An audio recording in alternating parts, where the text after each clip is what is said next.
interacting with your fans. That creates what's called B-roll. And we're able to create pretty professional setups. Like I said, we've had millions of views to Llewellyn Ross was the first artist that used it that went viral.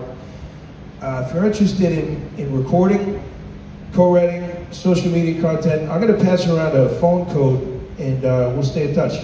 Thanks.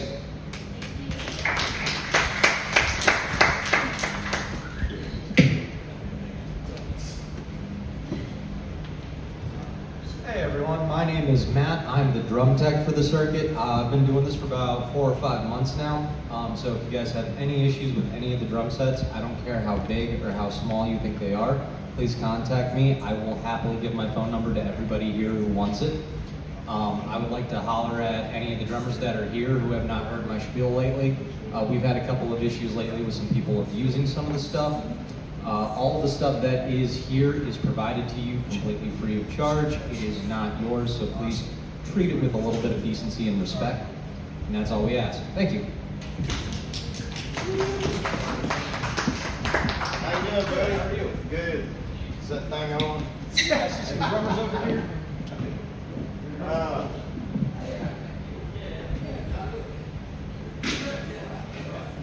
So you already talked to him about the studio? I did.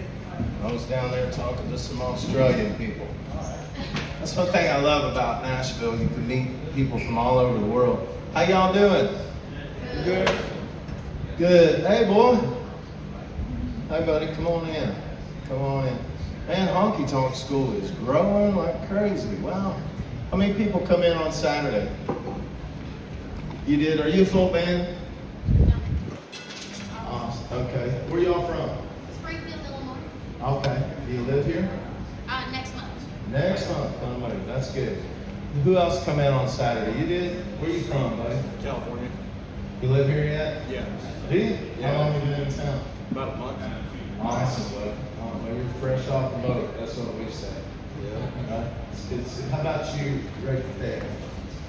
No, the girl right there. Right here. Here. Huh? I'm here. Oh, okay. I see you now. Okay, cool. Well, it's good to meet everybody. Hey, Hey, you got a lady back there. Huh? Come up. What is She's it? first. This one? Yeah. Okay. Come on. The cowgirl? Yeah. She plays Saturday. You play Saturday? It's good. She's All right. 12. Awesome. Where are you from? North Georgia. You live here? Okay. Well, my name's Scott Collier. I'm the Assistant Talent Director for world famous Tootsie's Orchid Lounge, Honky Tonk Central, Rippy's Honky Tonk, Kid Rock's Big Ass Honky Tonk. I'm happy to be here. I'm glad that everybody's here. I always say this because I don't want the history to be lost.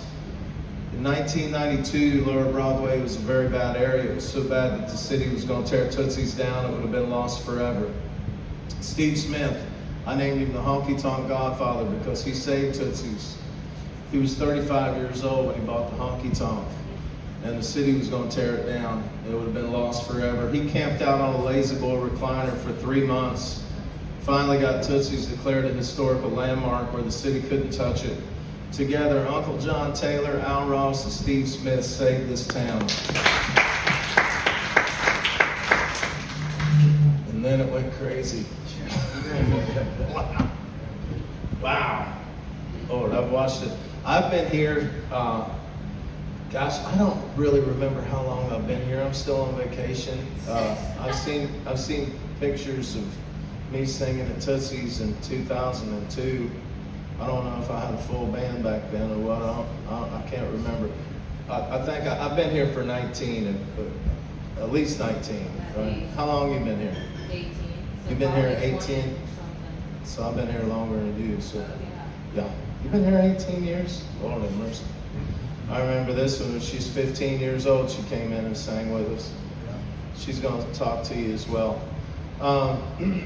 So we got Darren Terrio, he's going to talk. We got Anita Hill, she's going to talk. And Morgan Fraser, Morgan Ray, she's going to talk. All these people have been with Uncle John for a long time. And big part of what we do, and there's a lot of wisdom, so I encourage everybody to take notes and really hone in on what they're saying, because that's what Honky Tonk School is about. One thing that we look for, well, we look for several things, but the biggest thing is entertainment.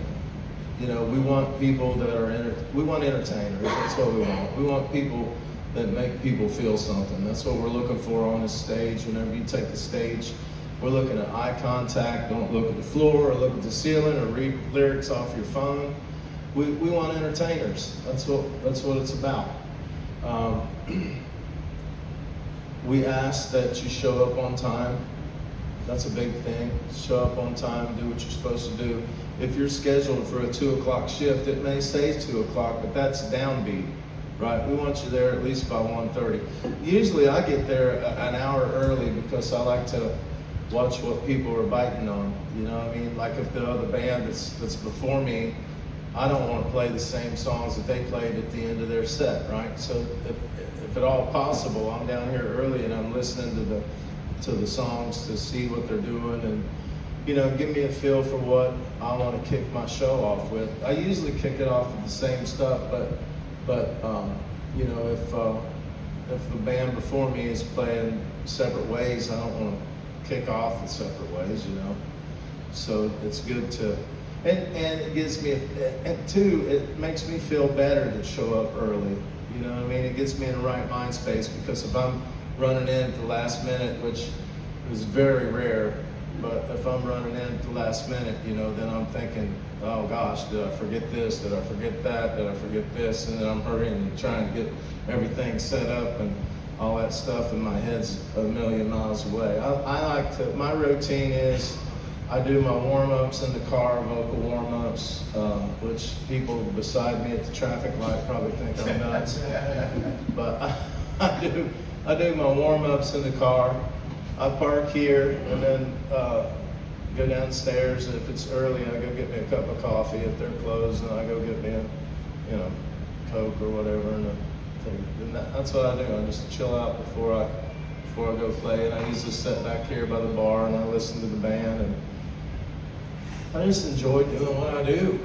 It's true, I enjoy it. And I'll give you a piece of advice, like my old grandpa said. He said, man, he said, if you find something that you love to do for a living, you'll never work another day in your life. It's true. That's what I've been doing. I'm gonna bring Darren up. I know we got a lot of people here, but I want you to really hone in on what Darren's saying, take notes, all that stuff, because there's a lot of wisdom in this man, and he's given up his time to come down here and do that. So is Anita, and so is Morgan, and Z. Pierre, and Chris too, right? Or Timmy Z. Why did I call you Chris? Anyway, this is Darren Terrio. He's been with Honky Tonk School. He's been with Uncle John for 26 years, longer than me.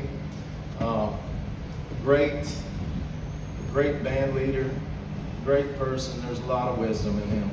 Tell my wife that. There you go. I'll tell him. Before I start, I've never really acknowledged it, but what a team. Really. What a team. Yeah. Really, Scott, Timmy, Anita, Morgan, Z. We love you, Darren. Everybody just has such insight. I really don't feel there's anything we missed between all of us. And the great thing is everybody here is open to learning. They don't have an ego. Like Scott always says, we're all students of the game. That's true. Yeah, we never learn it all. Yeah. You know, I play downstairs later today with the singers 30 years younger than me. They asked Jackson the other day, is that your dad playing bass? Yeah, that's something. Absolutely. Yeah, that's my son. He's doing good.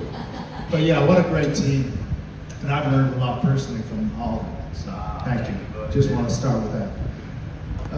Welcome everybody. I know some people have heard my spiel before. I'll try to maybe include different points, but yeah, we just kind of try to provide a community to help us all reach our goals, or help us expedite the process of getting to where we want to be.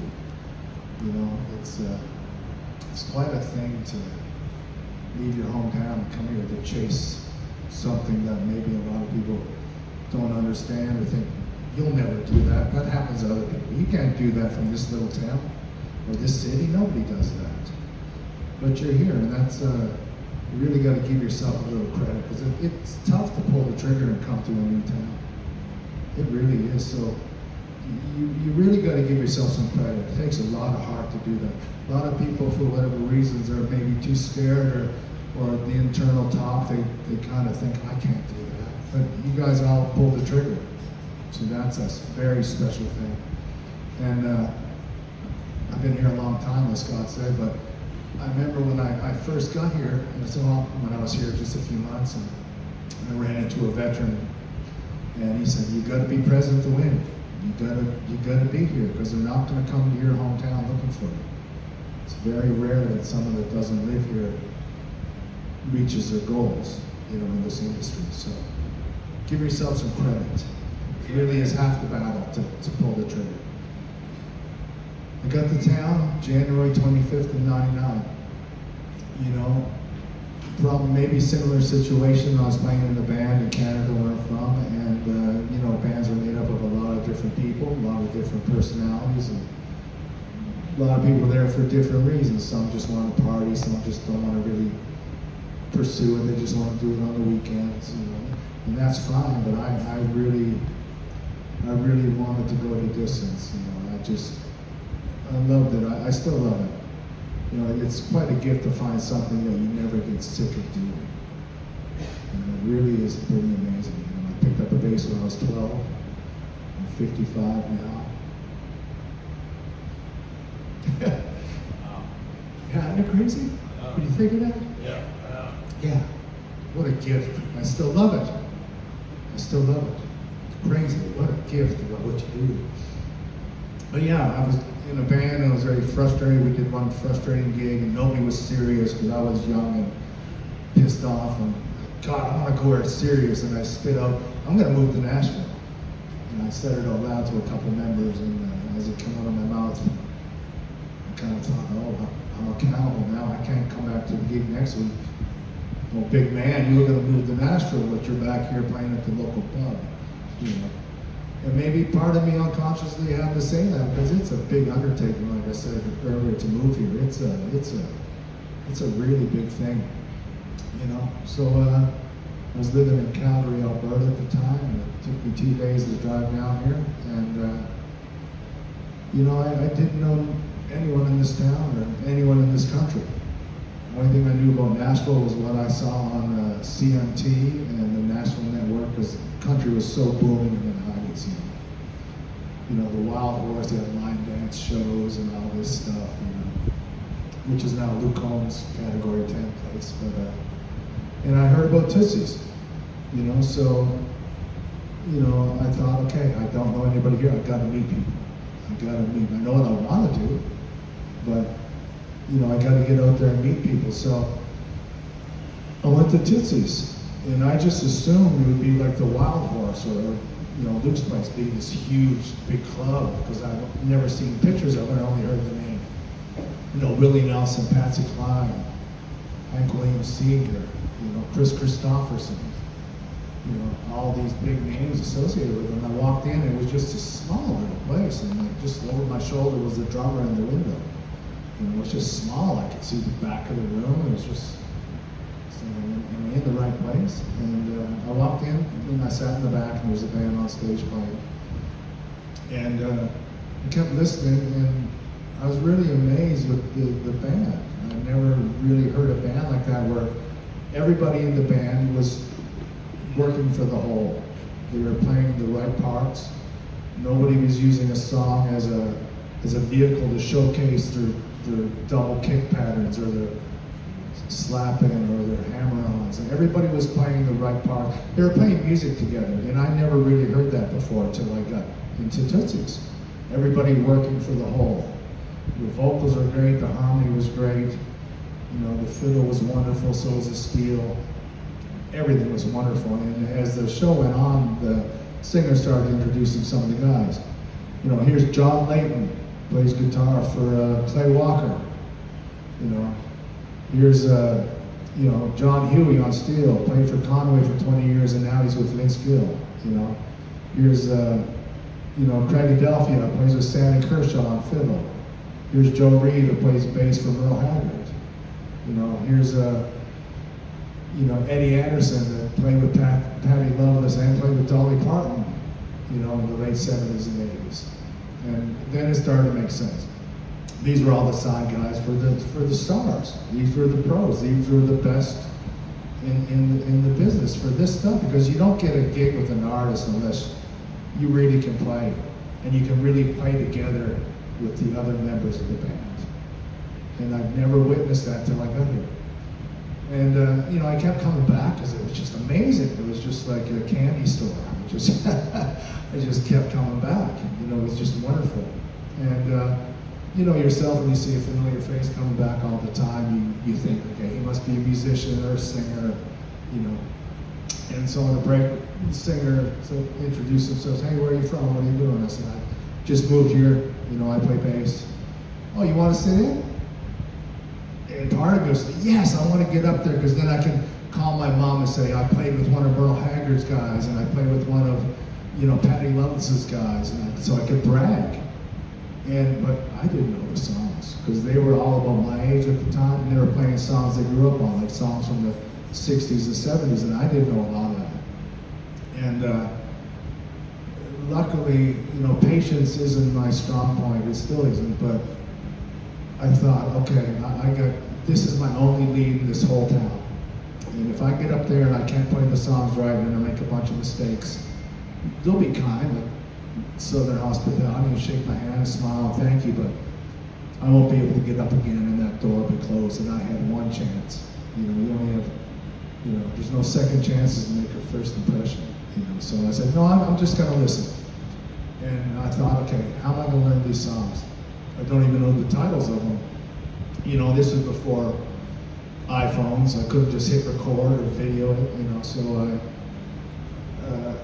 I'm sure I heard of this idea somewhere else. But I went to Radio Shack and bought a little mini tape recorder with those little cassettes. And I'd go in every night and listen, and I'd record every song I didn't know. And then the next day I'd learn them. And then when I felt I had a really good grasp on this certain band's material, I kept coming back, and you know, I kind of started to develop a friendship. They recognized me, and I'd buy them a drink and just, you know, talk with them and stuff, and crack a few jokes or whatever. But you know, and then they asked me, "Sure you want to get up, man?" I said, "Okay, yeah, I'll get up." And you know, luckily they called songs, and I knew them, and they were kind of taken back a bit because I was young then, and they were older, you know, older than me now, and they'd say, "How do you know that song?" I said, "Well, I grew up on that. I played that for everybody. You know, I could have learned it the night before." But it showed them that I really respected them and the opportunity, and I really respected the music. You know? And so that went on, and then you know, a position come in with one of the bands here came open, and I was able to get a gig on Broadway, playing a few nights a week at Tootsie's. And you know, like I said, the band was comprised of all the side guys for the current stars of the times, you know. And you know, when a recording artist loses a player, you know, it's not an open audition. They don't put an ad in the paper. You know, it's all word of mouth. Because, like I said, you got to be a good musician. You got to have that. But you got to have a lot of other qualities. You got to be a good hand. You can't get on a bus to California and be hard to get along with, because when that bus stops, they'll put you on a plane and send you home. I've seen it many times. Where someone's too hard to deal with, you know, or if you have any kind of addiction problems, you know, if you're drinking, getting drunk on the bus and throwing up in your bunk, you don't, there's no second chance. They stop and they put you on the curb by the airport. You find your own way home, you know, and you got to do your homework. You got to know the songs. You got to learn the parts that are on the record. Because when you go to see an artist, you want to hear the song like you listen to on your CD or your cassette, like I did. You know, you got to do your homework.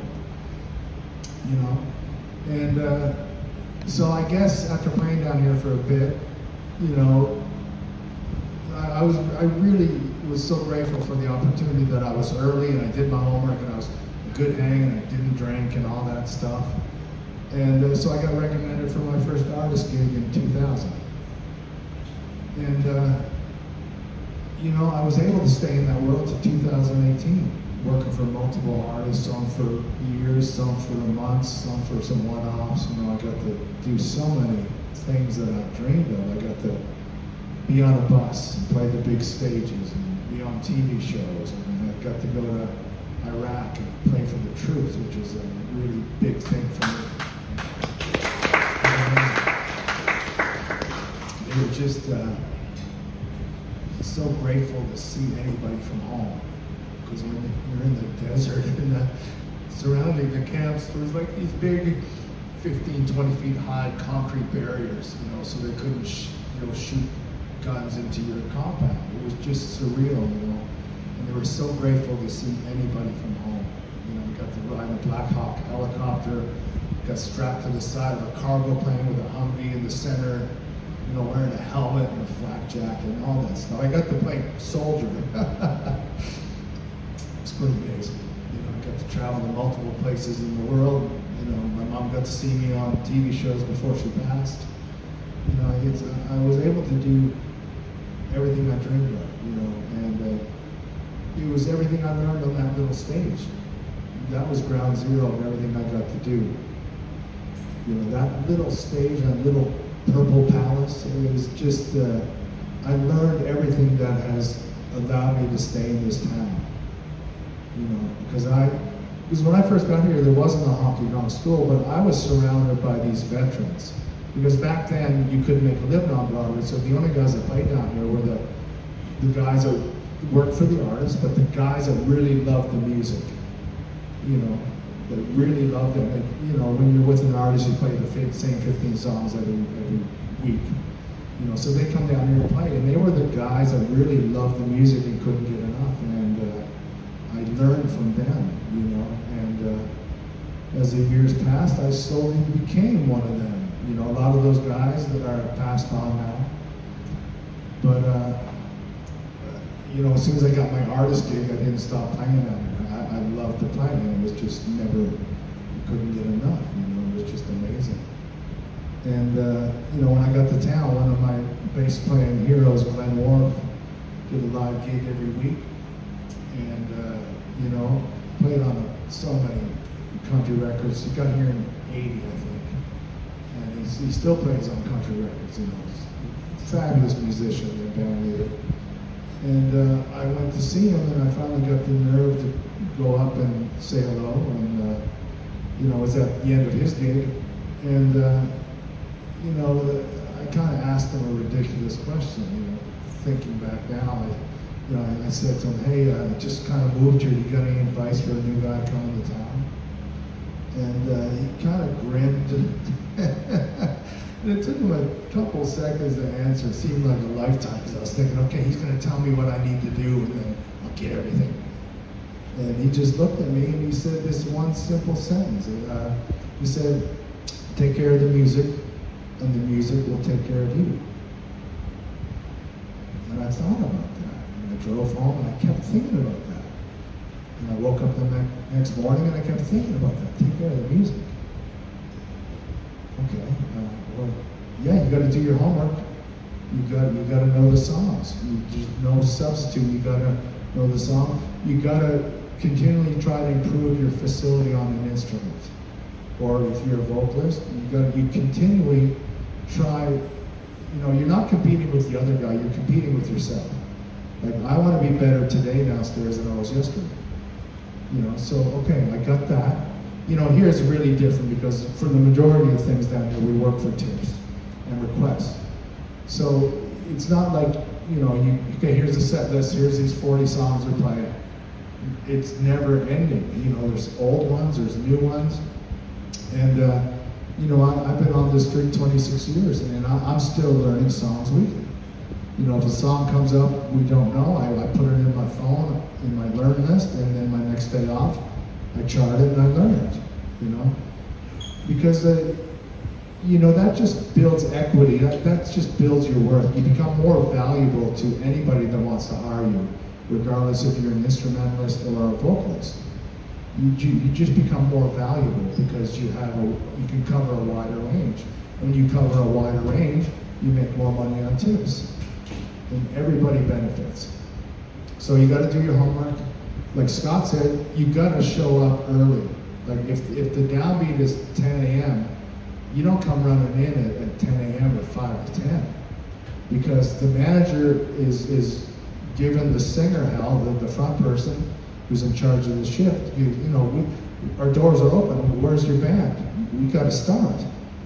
And then it just sets up a bad vibe for the whole gig, because music is supposed to be a healing, wonderful place where you can just leave this world for a while,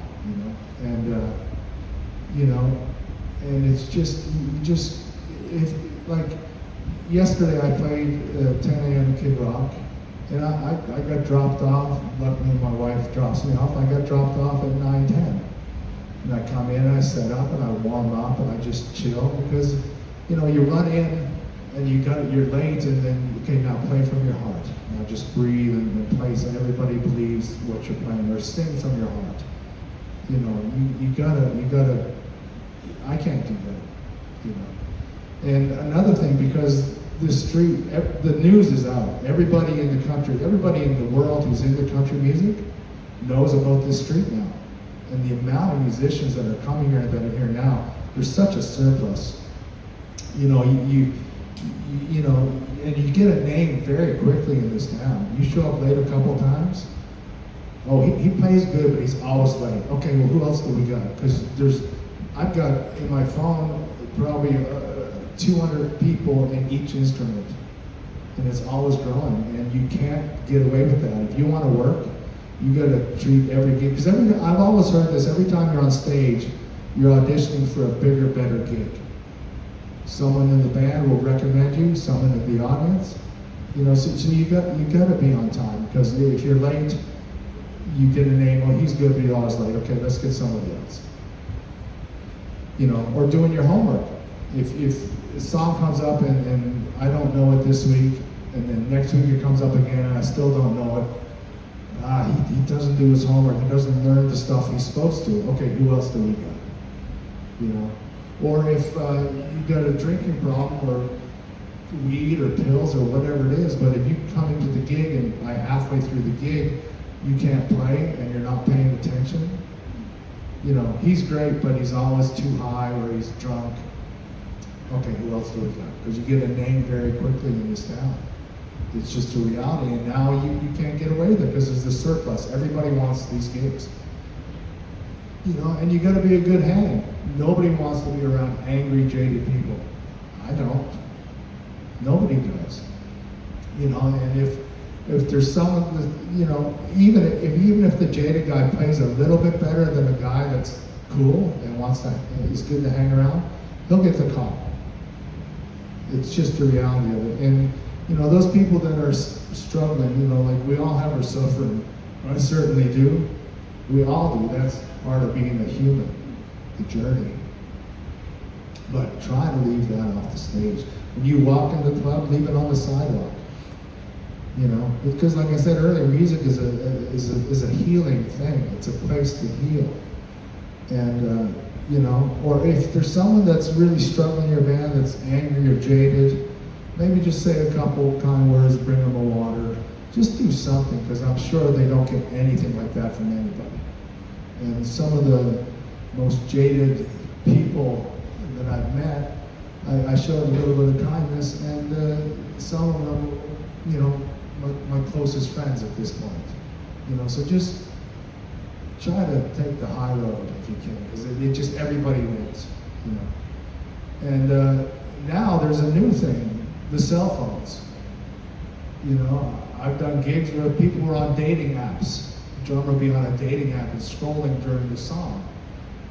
And I'd be playing, I'd be looking into the crowd, and the groove would just go to hell, and I'd look back and just playing one hand and scrolling on his phone. Or texting during the song. I know we all have emergencies and stuff, and we have to check our text now and then, but wait till the song's over. And don't start a text conversation with somebody because you're bored. We can't do that. It's everybody suffers. And if you're a singer and you're constantly scrolling and not really looking at the crowd, like Scott said, you gotta entertain. Because now, you know, if someone's reading lyrics off the phone and no connection with the audience, they'll either go upstairs or they'll go down one door and go into another club. And there's so much opportunity for other options now. You got to catch them when they come in. You got maybe 5 to 7 minutes to catch their attention. You know, so you really got to be on your game. You know, and you know, and plus it's just what an opportunity to be here on the street. You know, it is the launching point. You know, you get paid to practice what you do. You get paid to work on your vocals and connect with the audience or work on your playing. You know, it's just an amazing street, you know. And like Scott said, this circuit wants entertainers. I'm kind of here to help the bands be the best they can. You want to see an entertainer? Go see Scott. He's down here at 6 p.m. You know, I say this all the time, but after, you know, 7 to 10 minutes of listening to him, he's in between talk or during the song, you know, you feel like you grew up with the guy. He makes everybody put down their force field. You know, this is my friend. He said, turn to someone you don't know and give them a high five. You know, that's such a thing because everybody's so leery of everybody nowadays. You know, what's his agenda? What's he doing? You know, so just if you can't go see Scott, I know you'll walk out of there taking something you can add to your show. So that's kind of my spiel. Like I said, meet everybody here because it's all about networking. And thank you for listening. And I'm grateful to do this because you know, the music is still taking care of me. I got to do all the other things I dreamed of as a young man, and now I'm been married 16 years next month. I've got an 8-year-old daughter, and I get to play bass all day and then go home and play dad and help her with her math. Well, she's pretty good at math, but help her with her writing, you know. So thank you so much. Good job, Darren. I appreciate it. I have a 15-year-old son, and he's starting punter for the McGavick Raiders high school team, right? I'm proud of him. He's eat up with the football thing, and I think his team is like, I think they've won 1 game and lost like 6. That's okay. So he makes me take him to the Tennessee Titans football game, and I'm thinking that they're going to win too. They didn't win yesterday. It was 20-41 against the Colts, you know. But anyway, I was looking there and I was like, I don't know a damn thing about football. I mean, I can tell you every Merle Haggard song that was ever written. Probably tell you who was on the record too, right? But sports has never been my thing. I'm into it though. I love watching my son and being a part of his life, and that's his thing. So I'm trying to learn. And I'm looking at him going, what makes a winning team? I don't know anything about football, but I can tell you when the quarterback is getting killed every play, then your offensive line is not that good, right? That means you got to work on that offensive line, right? If the other team is scoring touchdowns and making passes, then that means that your defense is weak, right? And you need to work on your defense. It's the same analogy with the bands. I mean, it's the same thing. You're a team up here, right? And if your front guy is not being a good quarterback and not, you know, connecting with the crowd and not doing what he's supposed to do, not playing the songs, not calling the songs right, and you're losing the crowd, then you're losing the game. Like, if your drummer is on the wrong tempos and playing the wrong kick patterns, and people, I mean, you might think, oh yeah, they're out there drinking, they're out there having fun, they don't know the difference. Yeah, they do. They grew up on this music, it's in their DNA, right? They know every beat, they know every lead solo. They know how that lead solo is supposed to be. I mean, what the hell, if you go to, like, one of my favorite bands, if I went to a Metallica show and I saw Kurt just make up a lead that wasn't right with the record, that didn't have nothing to do with it, then I would be like, God, I want my money back. Or if I saw James Hetfield on there reading the lyrics off the damn phone, you know what I mean? He might have a teleprompter in front of him. I mean, he might. I kind of probably need that myself, but yeah. I mean, I would think, man, they're losing it. Maybe they ought to do something different. You know, you want a show, you gotta have a show. Same way with us. You gotta have a show because these people out here, they know good music when they hear it, and if they don't hear it in your band, they'll find it. They'll go someplace else. It's just the truth. So, man, you're always good as your weakest link. If you got a drummer that just continues to play the wrong beats, bass player that just continues to mess up, you know, talk to them first. Say, hey man, we gotta get this together and have a rehearsal or whatever. That's why Jordan's football team practices, you know, every day of the week, and then Saturday morning I have to get up and he has to be at football practice at 7 a.m. You know, I mean, he's committed to wanting to make that team better. That's what you have to be. Once you get your band together, you have to be committed to making it the best that it can be. And every gig is the Super Bowl, every one of them. All right, Morgan, come up here. You're going to talk a little bit, and then Anita's going to talk. Morgan's been with Uncle John since she was 15 years old.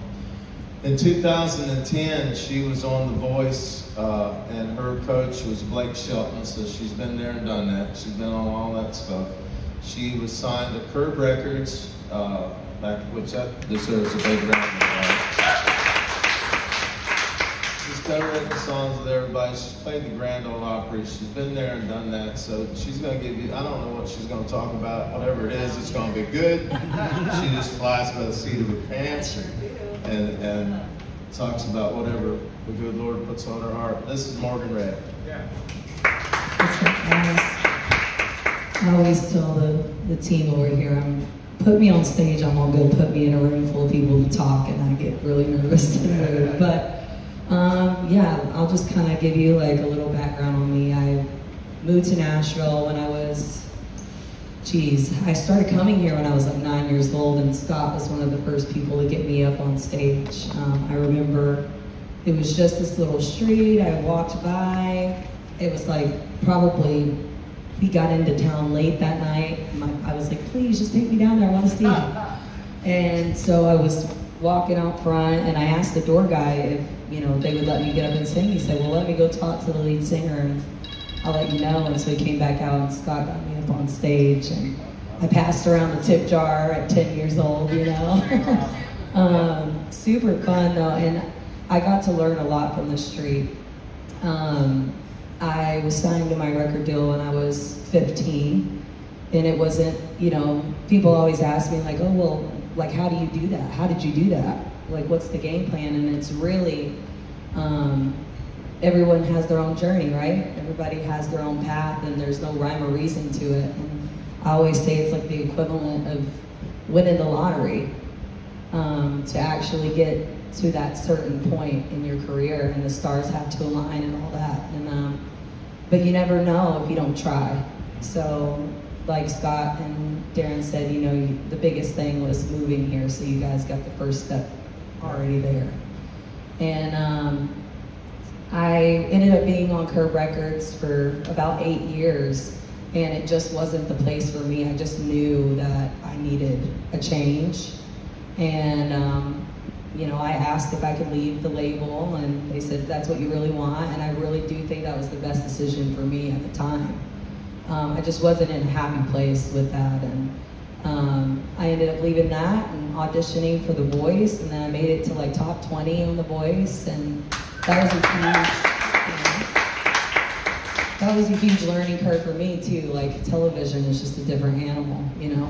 And anyone that asked me, should you did this, should I do this? I'm like, absolutely. Why would you pass up some kind of opportunity like that to be in front of millions of viewers? I mean, you don't get that every day, and there's a lot of say about those television shows and stuff, and it is all about what you make it, and it's all about, I think my biggest regret from that was not being present in the moment, being so worried about that next step. When I look back on it now, I'm like, man, I wish I would just like lived in that moment and really like soaked in everything, and everything was kind of a blur. you know, because it really is quite strange to be like, okay, I'm gonna go sing for Pharrell Williams today. Okay, that's something crazy, you know? You don't get to do every day, so I say do it. You get that opportunity, someone comes to you and says, hey, you want to audition for this? Do it, because, you know, you got one life, and you never know when those opportunities are going to come again. After The Voice, my husband, he's a songwriter. He got a #1 hit with Jake Owen, the song I Was Jackie or Diane, and that was something crazy because he had written that song 7 years prior, and it just got into the right hands, and it just happened and totally changed our life. Like, we were able to, you know, get out of a certain situation that we were in financially, and really helped us, and, you know, put us, you know, in a good place in our lives to where we could have babies and, you know, start a family and stuff like that. So after that happened, you know, I've literally loved being a part of this because I can kind of share my story and talk to you guys about, like, songwriting is just incredibly important. Any songwriters? Write with your friends, write with people you love to write with. I know this town can be like shove you in a room with some random person you've never met, and good songs can come out of that, but if you really get down to, like, the best songs, I really feel like you write the best with, you know, people you get along with, people you know, that chemistry there when you have it. Definitely go for it and write every day. You know, I've got like 1 million song lyrics in my head, and I write down stuff every day. If I don't write every day, I'm coming up with different ideas and stuff like that. So just, you know, when you get those creative juices, make sure that you, like, are using those moments, because I feel like it comes out of somewhere else, right? So, yeah, I think that's it for me.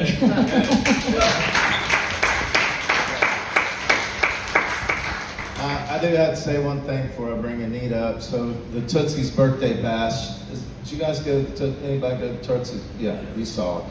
Big old concert, stage, all that stuff. So I do the MCing for most of it. But anyway, I'm on stage and I saw Eddie Montgomery from Montgomery Gentry walk past the stage with Steve Smith, the Honky Tonk Godfather, that was Tootsie's, right? So I saw them walking over the Tootsies like this, and I was on stage doing what I do, and so I walked off stage and my phone rang, and it was Steve. And Steve said, Scott. I said, yes, sir. He said, I need you to drop what you're doing and come to Tootsie's right now. I said, okay. So I knew that probably wasn't a good thing. But whenever Steve tells you to do something, you do it. That's the way you do. Your boss tells you to do something, you do it, right? So I immediately go over to Tootsie's, and I look, and here's Steve sitting in the VIP section with Eddie Montgomery. Well, Eddie Montgomery is like my idol, right? If it wasn't for him and T-Roy, I wouldn't be standing here. So anyway, Steve said, this band don't know Eddie Montgomery Gentry. I said, they don't. I said, we're gonna fix that. I looked over at Eddie, I said, what song would you like to play, sir? He said, I already sang one. I guess they butchered it so bad that he had to leave the stage. Steve looked at me and said, any of our bands that don't know Montgomery Gentry, you fire them on the spot. That's what he said. He said, make sure every damn band that we have, so we gotta put that on the hot scale, because you never know who's gonna show up. Any band that we have, they don't know any Montgomery Gentry, get rid of them. So I looked at Eddie and I said, Eddie, I said, what songs would you like to do? And he said, you think they know Hillbilly, which is Hillbilly Shoes, their first big hit. I said, they're gonna know it. They're gonna know. I walked up to the guitar player, I pulled him down, I said, boys, don't embarrass me. Well, it's true. You got your boss sitting over here, and you got Eddie Montgomery sitting here, a big country music superstar. I mean, the band should know the stuff, right? They should know that song. It's Nashville, especially the 2-6 shift. So I walked over to the guitar player, and I was like, boys, I said, whatever you got to do, you pull up the sheets, pull up whatever the hell you got to do. You got about 2 seconds to know this song. I want you to pull it up right now. I literally walked over, got Eddie, Walked up on stage, and the band knocked it out of the park. Sounded just like, the guitar parts are right, everything is right. It's just in that moment, you never know who the hell is gonna walk through that door. You have no idea. So you have to be prepared. If a celebrity is out there and you're playing, don't immediately walk up to them, hey man, you wanna sing a song? No, don't do that. Here's the way you do this, right? You feel it out first. Sometimes they're down here and they're just wanting to hang out and chill out and not do nothing. You know what I mean? So you have to kind of walk up and say, hey man, my name's Scott. Thank you for being here. We really appreciate you being here. If you want to get up and do one with the band, just let me know and I'll bring you up. Or you have the manager go over and talk to him and ask him. You don't put him on the spot and say, hey, he's here, come on up. You don't put him on the spot like that. But make sure your band, especially like Randy Houser stuff, make sure you know that, because Randy's in and out of here all the time. Kid Rock stuff, of course.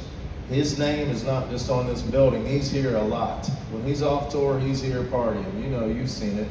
He's here. And if the song ain't right, he will stop your ass in the middle of the show and tell you and call your ass out on it. I lost a good drummer because of that. Bobby came in, this drummer that I had, he said, that song that he does all summer long, that's just Sweet Home Alabama. I said, no, it's not. It's not Sweet Home Alabama. And that'll piss him off quicker than anything if you tell him. Those drum beats are different than Sweet Home Alabama, right? Y'all know, right? You guys play this stuff, It's totally different, right? It's similar, but it's different. Lead parts are totally different, right? So this drummer I had, it's like, hell, that's Sweet Home Alabama. So we're at Tootsie's main stage, and he kicks it off like this, and Bobby's up on stage singing it with us, and he turns around to my drummer, he said, that ain't the way I produced that song. He said, play the damn thing like I produced it. He went back to playing the I told the drummer, I'm like, see, you should have listened to me. And then Bobby got fed up, and he's like, hell with it. He threw his cigar down and walked off stage. It made me look like I was about this tall. And it was all because of the drummer that I had that wouldn't learn the shit. We got done with the gig, and I said, well, good luck to you, buddy. He had 5 shifts with me on a main stage. He had 5 shifts with me. He was making damn good money. And because he wouldn't learn the material and made me look stupid in front of a rock and roll legend, I had to get his ass out of there. And I put somebody in the seat that would know the shit, right? So that's what I'm saying. All right, come on up, ladies and gentlemen. This is Anita Hill. She is I'm the best friend. I'm one of the best friends I ever had. We're on the phone 7 days a week. She helps schedule all this madness down here. It's a capital M. Madness. That's right. How y'all doing? Good morning. See some good-looking faces here. A lot of faces I know. So how many singers do we have here? Okay. Drummers? Okay. Guitar players? Bass players? Yeah, you drove. How many hours did you drive? It's about 7. 7 hours. Wow. Yeah. And I was, gosh, my mind is like a hamster wheel. It never stops. And I was sitting over there thinking, okay, I feel like knowing our why is really important no matter what we're doing in life. Right? Do you guys think about that much? Knowing why you're doing what you're doing? Why are you here? Why are you here in Nashville versus your hometown, USA, wherever? It's not easy here. It doesn't come easy. And nothing worth having comes easy. You can't just lay on the couch and it's gonna fall in your lap. You gotta roll up your sleeves, bust your butt, go for it. Why are you here? Why are you in Nashville? Why do you make that 7-hour drive? Do you know why? Yeah. Tell me. This is the place to be. This is a place to be? Why?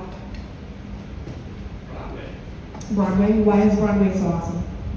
Because of all the bars and all the opportunity. If you come, like everybody said, if you come and you do the work, it's absolutely, and you're good enough, it's absolutely going to happen. you can't, honestly, probably can't stop it from happening. And I've been thinking about it on the drives, right? Like, and this is just for live country music. Come up here. We're at, what's it? Come up here. Okay, sorry. I want to make sure they can hear you. Yeah. Thanks. So my name's Richard. I live in Chicago right now, and I actually basically play in a Broadway style band, but we're in Chicago, we're not here. We play all, typically the Broadway songs as far as I know it. So I was here, I did Tootsie last Saturday, got invited here last Monday. I was here on Monday, but my band had gigs Thursday, Friday, Saturday. I can't be a jackass to them. I got to transition out, right? I can't be, I had fun at Tootsie's, I'm done. That's just not how you treat your bandmates. But anyway, so I've been making this drive quite a few times. In fact, I was on my way home last week, and I was literally right about the halfway point, and Hannah texted me and said, we can rehearse on this stage tomorrow at 2:45, can you be here? I turned my truck around, I came back, I got a hotel room, and I was on stage at 2:45 with Hannah to rehearse, because there's a lot of great talent in this room, and you don't blow that opportunity. But when I think about it, I grew up on country music. I actually grew up in Texas, and played a lot of it down there, and it feels to me like Nashville is unique because if this is the genre, if this is what you want to play, and you're any good, and it is your why, you will eventually leave your hometown. You may go to a bigger city. If you're in a really small place, okay, just the nearest big city where I can find work to pay my bills and then gig. But honestly, I'm coming from the third largest city in America. Honestly though, if this is the music that you want to play, you will eventually end up here, right? You may go, bigger city, then this city, but you will eventually end up here, I think, if you really are taking this seriously. If you're not, you're having fun in whatever town you're in. But once you're willing to leave where you live, this is where you will end up, right? I think. Here I am. Yeah.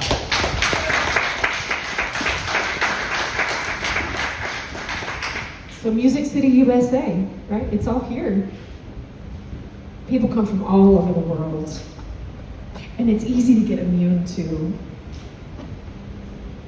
the things that happen here, the songs that are written here, the music that's made here.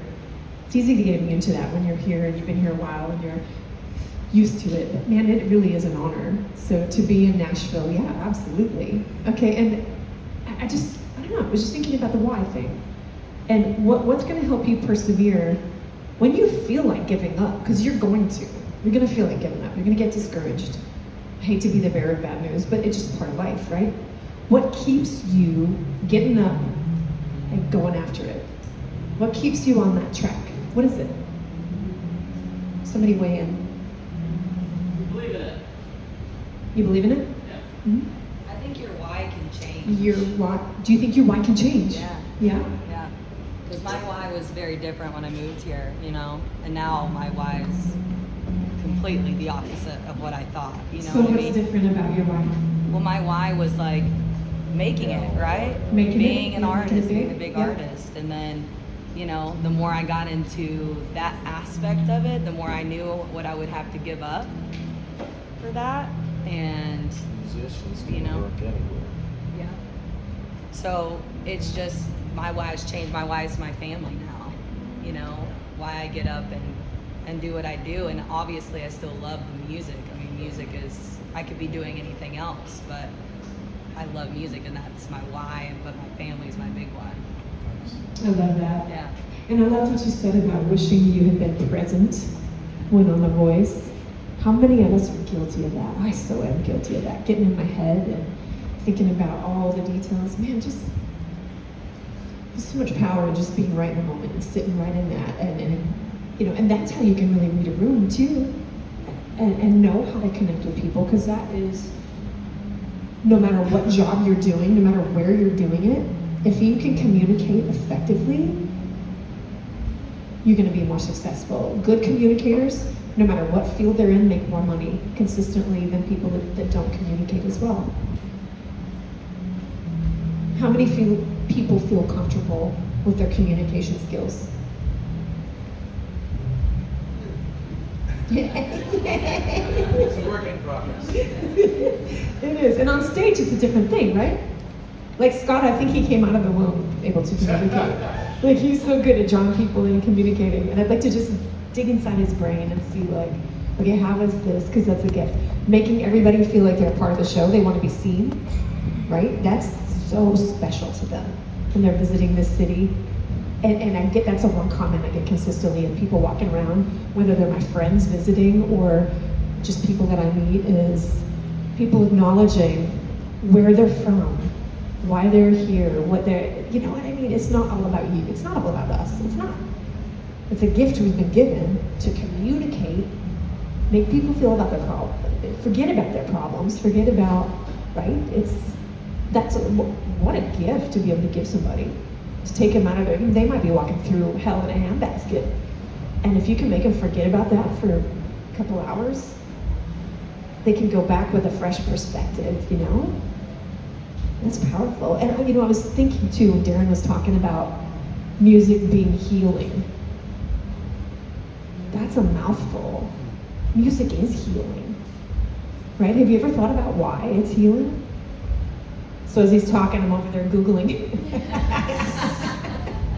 That's the way my brain works, why music is healing. It helps us express ourselves and in areas that we're not able to properly. And that's so important. And it can improve our mood, right? Hearing a song can trigger like, oh man, that reminds me of a time, you know, a different time in a different place.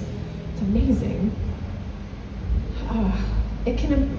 It lights up more areas of the brain than in almost any other human activity, listening to music. Is that crazy? And they also use music for healing, like Alzheimer's patients. Alzheimer's patients that don't even know what they had for lunch or their kids, oftentimes they know the song lyrics from back in the day. That's crazy, right? So it's just such a gift, right? So if we treat it with honor and respect, and also think about, you know, why you're doing what you're doing. And just a little quick tip for you guys that are searching for your why, because it's not just like, oh, I enjoy music. No, it's layers deep. And when you really get to your why you're doing what you're doing, you probably cry, honestly. So there's a trick to getting to the bottom of your why. So talk to one of your close friends. It can't be family, it can't be spouse. Talk to a really good bud and say, why are we friends? And they're gonna probably feel uncomfortable. They're gonna be, oh man, no, why are we friends? Why would you be here for me if I called you at 3 a.m? Like, what is it? And peel back those layers. And it's gonna help you get to your why. What you bring to the table that nobody else does. And do a couple friends if you need to, that's good. But that is a powerful way of doing that, of finding your why, finding what makes you you and what, you know. And so I personally love connecting, bringing that out, connecting with people. We go through our lives on stun. Hey, how are you? Good, how are you? Good. Okay, bye. We don't know anything about them. Like there's a sound guy that used to work here at Kid Rocks. And day after day after day, I didn't know a thing about him. Except for he liked Adidas tennis shoes and he had a collection, that's it. So one day we were setting up and something was said, and just by asking the right questions, simple, easy question, you know, our guitar player had a case that he kept his stuff in, a Pelican case, and the sound guy was like, I had that in Iraq, we had those a lot. And I said, oh, Iraq. And I said, what did you do over there? And I mean, the conversation I had with him, I was so glad I had that because I knew him, right? There was that connection, I had a better understanding of him and what makes him tick. And for me personally, that's part of what makes life worth living, right, is that connection. So I can't stress that enough, you guys. Just making those connections, eye contact. And what are ways you can make connections when you're in a room full of people performing? Does anybody have any creative, clever go-tos? And Timmy, you were going to say something. You said you had a story when I was talking about the music and the brain function. And you said, I want to hear your story. Hi, my name's Tim. I am your friendly neighborhood sound guy today. Okay, so this is what you were talking about with like Alzheimer's patients and stuff. So this was like probably like, geez, like 12 years ago or something like that. And me and my family, we were visiting my grandmother in a nursing home. And my sister plays guitar. So I brought my piano, she brought her guitar, and we were like, yeah, we'll play for the, my grandma's friends at, the nursing home for Christmas. And there was this lady there, her name was Molly. And she was very, very old. And I think maybe like she had a stroke or something like that. And she was only capable of saying one word. She could only say the word always. So like, you'd be like, Molly, how you doing today? Always. And like, she would have inflection in it, like always, always, always. I mean, that was literally the only word that she could say. She was very sweet, but like you could like tell that like there was stuff ticking in there, but that was the only word that she could get out. So we started playing, and we started playing, I think it was Have Yourself a Merry Little Christmas. And I'm playing like my little piano. Suddenly I hear this little voice. And I'm like, who is that? And I look over at Molly, and she's singing the song. Like, and that was the only time she could say anything other than the word always. Like, it blew my brain apart. Like, I had to clean my brains up off the floor, And like what you were saying about like your why and stuff, like that goes along with, I think it's really easy to like be here and be like, I'm moving to Nashville and I'm gonna do it because I can make it and I can do all these things. If the first word out of your mouth with your why is I, maybe it's a good idea to look inward and say, like, this ain't about you. Like, these people when they get here, like, if they leave and they didn't have the best experience of their life, then like, what's the point? Like we don't build bridges, we don't provide food, we don't provide security. We make it so those people can keep doing that shit, week after week after week. So that experience was very, first of all, very healing, but also very like, it was a learning experience because I was like, that lady, she's got it in there, and it was the music that woke it up. So anyway. Good job, Dan. I love that. I love that. I love that. Okay, so how many singers here, real quick, and then I'll be done, know about your soft palate? Okay, so there's some of you that don't. Okay, so how to activate this, lift the soft palate. So I want everybody to do this together. Do a yawn, an audible yawn, like, okay. That's the position you want to be in, to get that resonance, to get that, right? And how many, that's great, so experiment with that. There's so many, yeah, now we're all wanting to yawn, right? But that's so important. And also, I just beg you, whatever instrument, whatever, singer, player, think about what you're doing. Think about the music, think about the lyrics. What does it mean to you? Because you're the only one that can express it in the way that you do. There's nobody like you, right? And how you're gonna get them engaged and involved in feeling something is by you feeling something. So think about those lyrics. Think about what it means to you. Don't just go on autopilot ever, no matter what you're doing, right? Think about it. Okay, well, anybody have any questions or interesting thoughts? Anything on communication, any tricks, tips? Nope. And you could have heard a pin drop. You guys ready to rock this? That's right. And I want you to perform like you're actually on a gig and show us what you've got as far as connecting, entertainment. Talk to us. Maybe tell us why you're choosing the song you're choosing. I want you to treat it like a gig. I know it's weird in front of your peers, but that's what we want to see from you today. Yes, it is. Thank you, guys. I want to say I really appreciate each and every one of you being here. And Gabe Page, your hair looks awesome today, buddy. Looks good. That's a good looking hair. Look at that hair, man. Look at that. But he's a rock star, it's true. Hey, so we got a lot of people here. We got we got to be like a NASCAR pit crew, on and off the stage quick, okay? Because we've got a lot of people we want to listen to, and we got to be out of here before 2 o'clock. So we got to make this happen. We've got just a certain amount of time. So whenever it's your time, bust ass, set up, quick, boom, quick. Okay, here you go, Darren. We got 2 options.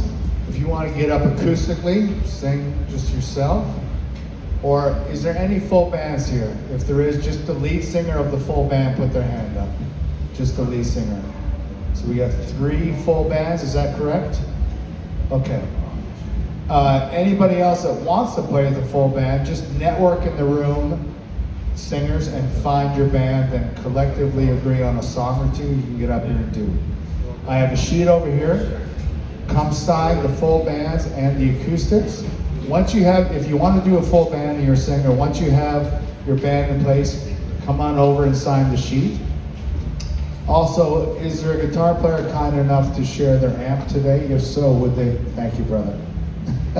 Good to see you. If you could come on up and sign the sheet, and if you're a guitar player that's going to share your amp, set it up when you can. And we're going to get the full band started first. So I guess this gentleman here signing, are you in a full band? Is that right? Yeah, that's Jukebox Heroes. All right. We'll And get that his was band Scott. up first. And then everybody else, if you want to do it acoustic, come sign the sheet. You want to put a band together, network within the room. And we'll try to get all the players up. So if you're a musician, don't play with a lot of bands. Try to let everybody get a chance. Thank you. Oh, one other thing. Since he's filming, if there's chatter and talk in the room while bands are on stage, we can't really hear out there in TV land. And also, show some respect to whoever's on stage. If you need to speak, go to the back of the room. Thank you.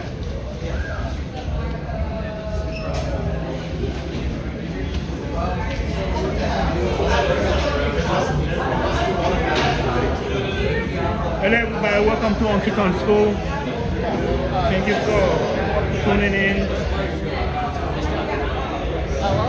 Make sure you grab some snacks in the bed.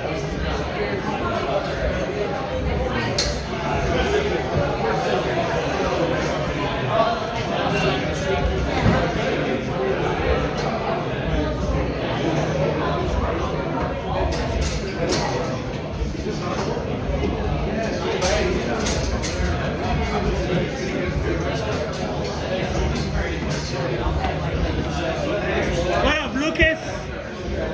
How you doing, man? Good to see you, man. Good to see you.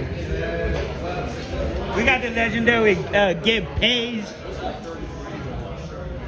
He plays everywhere down here.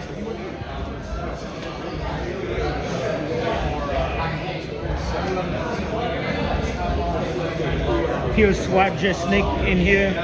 Hello, Charlene.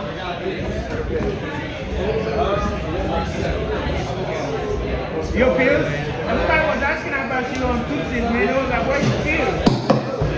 No. Yeah. No, Sunday.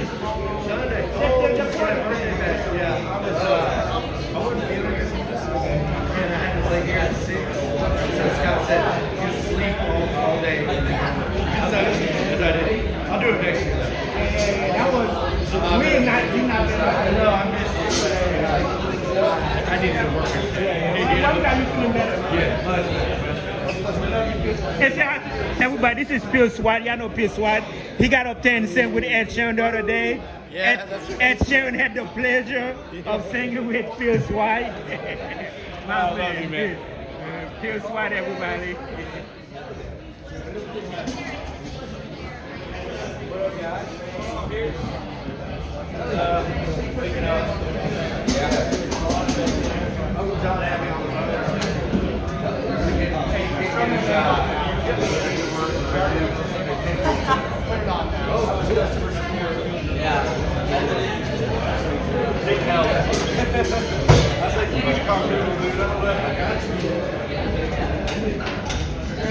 Hey Darren, how are you? Good to see you too. I'm pretty good. Thank you. So much. You good? Rested, watching football.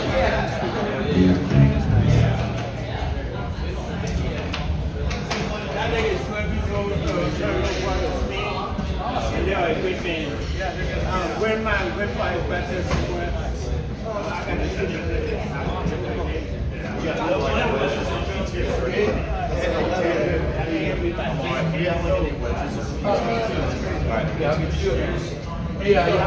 I got the mix up.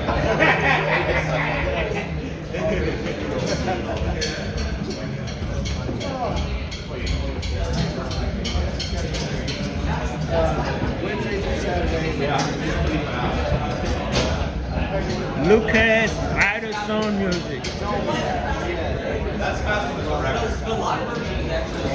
Good morning, Charlene. Good morning, Deb. Good morning, Cam. Gabe is everywhere. Gabe is everywhere. Gabe is in everybody's band. I don't even know whose band he's in because I see him play with everybody. I've never seen somebody play so much. That's the power of networking, guys. That's why you need to come here and get everybody number. And you gotta be good too. Like Darren said, you gotta be good too. You gotta be good. You gotta be fun to work with. And you can have all the gigs in the world, like Gabe.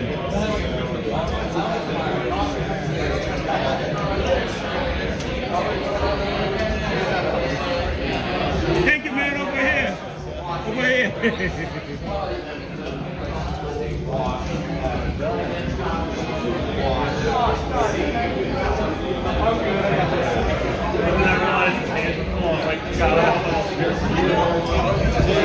Yes, sir. Do you have any extra? Yeah. I know. It's twice as much as you think it is.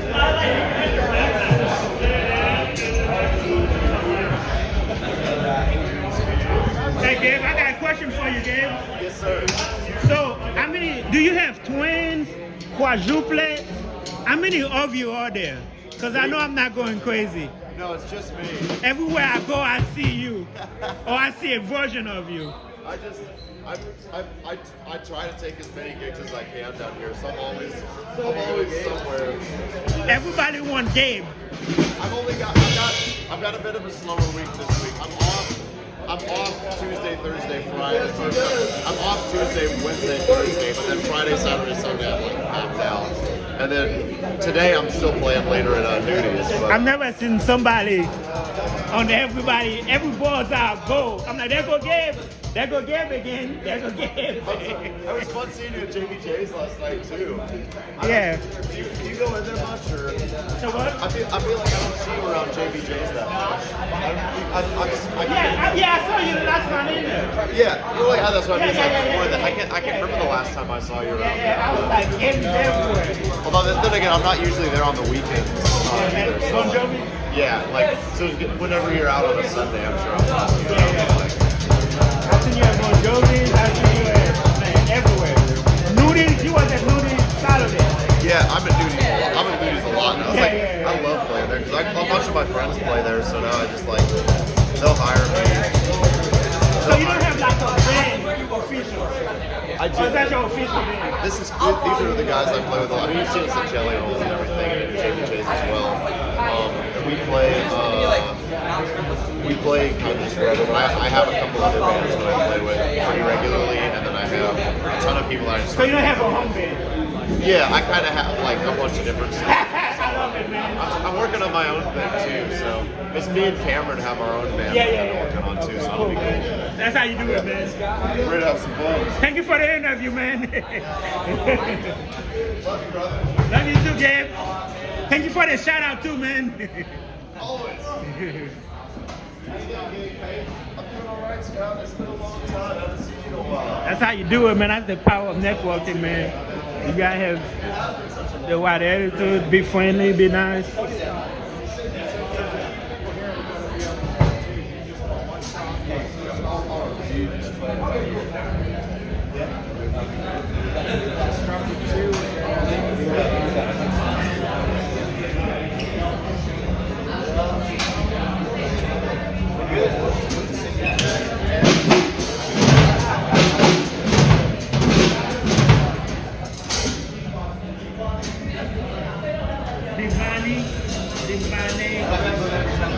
I was close. Divina, how you doing? I'm doing good. Yeah. Oh, no, no problem, no problem. I was like, dang, what's her name? Felicia, I was like, Felicia, yeah. I was like, Felicia, I was looking for a woman, I was like, I think a woman should do this. I think I was like I was gonna go up there myself, I was like, hey, that's what Felicia. Yeah. Nah, it was good, it wasn't bad. But I feel better because afterward you look like you was, embarrassed. I'm like, no, it wasn't that bad. I was like, it wasn't bad. Yeah, I was like, oh no, I don't want to throw it off again. Nah, you did fine, you did good, man.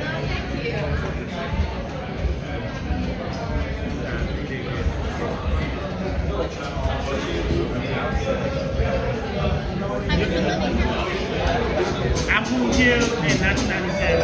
I've been here since 1997. I've been here ever since, yeah. Are you moving here or you're not here? Or just okay. That's cool.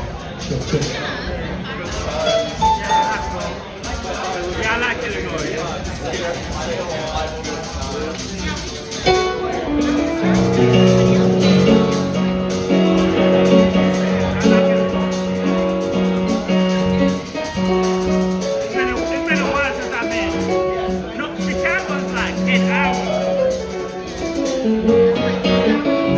Check, okay.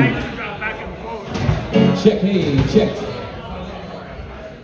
Check. Okay.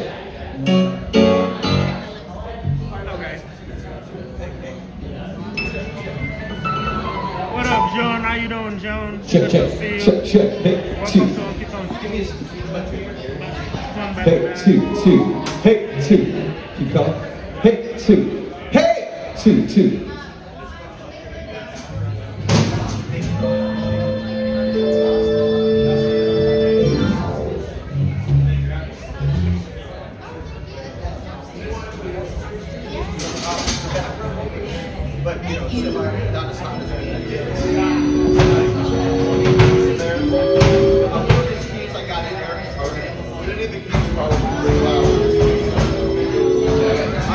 John from Philly, good to see you. Thank you everybody for hanging out with me last night. What up, George? I didn't say hi to you, George. Hello, George. Hello, Charlene. How you feeling? It's Floyd here, Cam.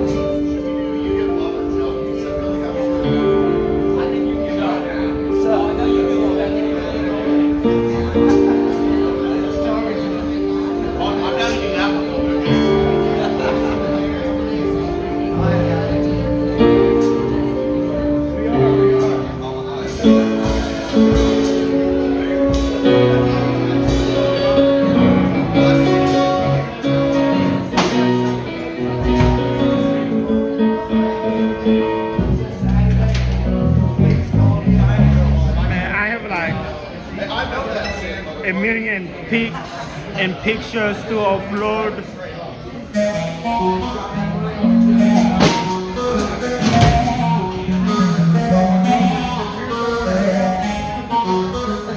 Oh man, don't tempt me with Van Hagar.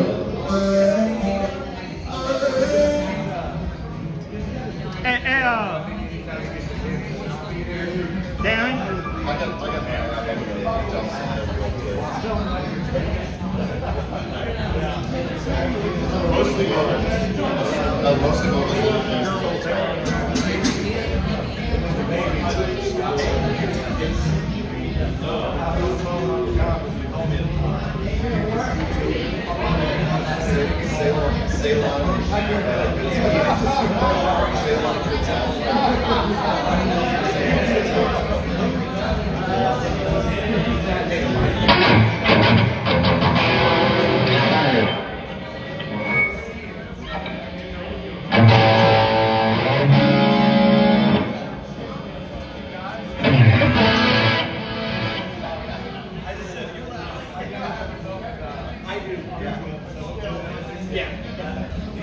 Thomas, you could probably come up a little. Dave, you want to come down a little bit? Yeah, I'll have you. I'll say, the stage right. I said, you got it. I said, it's not yes, yes. I normally actually run this a lot longer.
Check two. Hey, Lucas, give me some more keys real quick.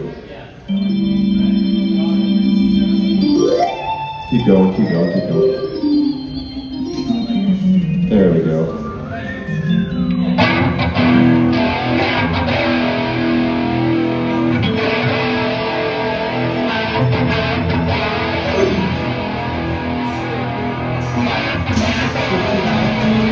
Check two, check two. Yeah, guitar has to come down. It's gonna sound like Who's got us out there?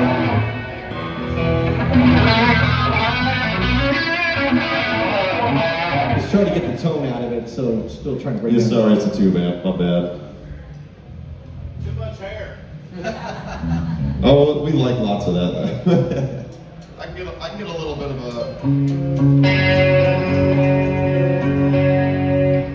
We go all over. Check, check, check. Give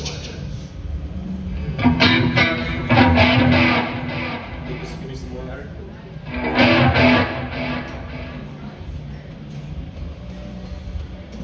All right, everybody good out there? All right, we are the Jukebox Heroes. Check it out. You know, I'm going to ask you guys to sing along with us, so don't be afraid. I know you guys are all musicians, so I need that interaction with you, so let's have some fun.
Well, I'm taking my time, I'm just moving on.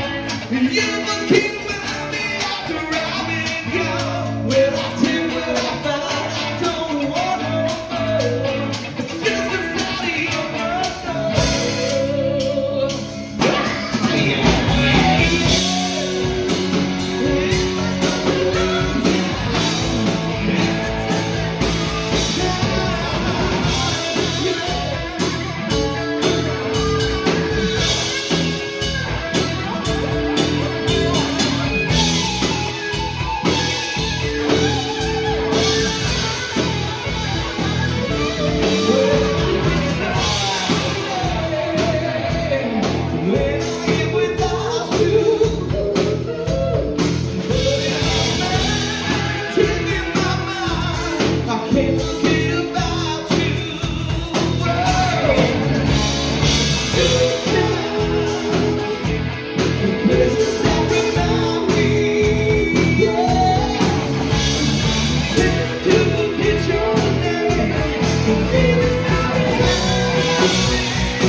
Well, I'm taking my time, I'm just moving on.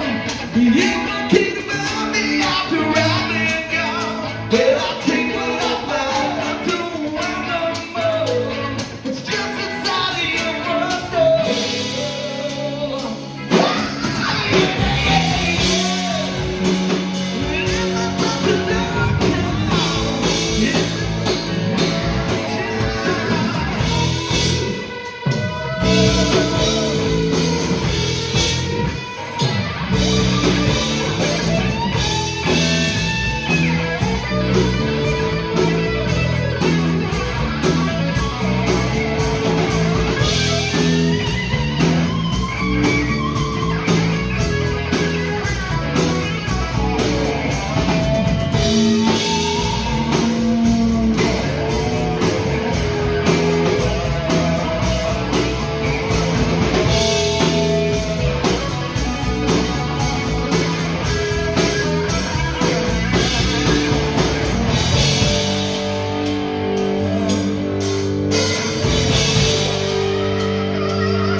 Now listen, are you guys ready to have some fun?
guys sing it with me. Come on. Shout it.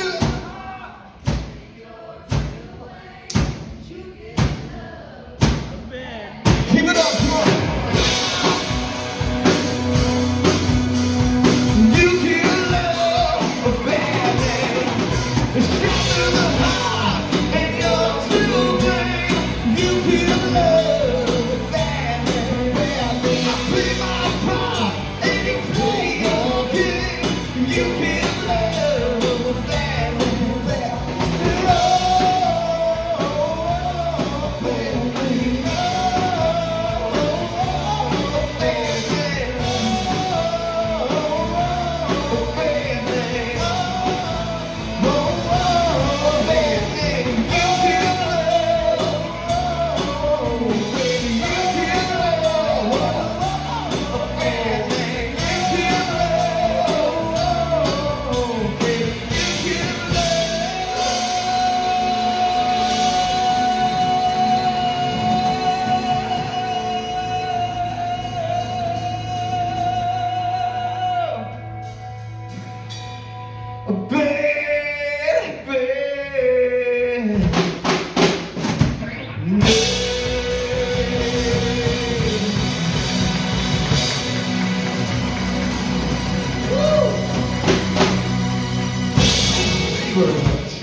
Yes, sir. He'd probably go down in history as one of the greatest guitar players.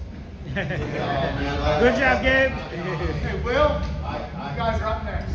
Wow. He's a shit ass. Okay, now I got a hard job. What's up? Okay, that's a video. I just got called the boss. All right. Awesome.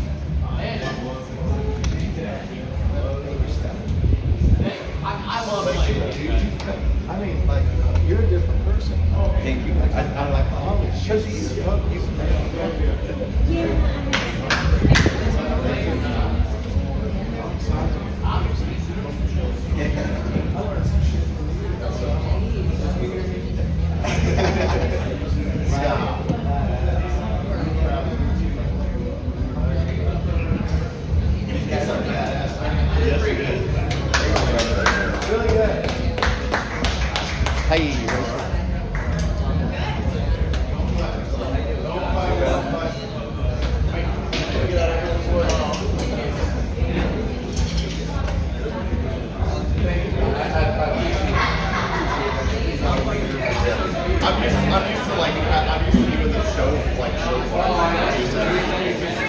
You give love a bad name. What up, George? Yeah, that's on Jukes Bites Heroes. Feedbacks are welcome. Scott, do watch the video and want to know what the people think. Sometimes they would ask me, what are the people saying? Do they like the band? Do they hate the band? I don't really know what I'm doing either.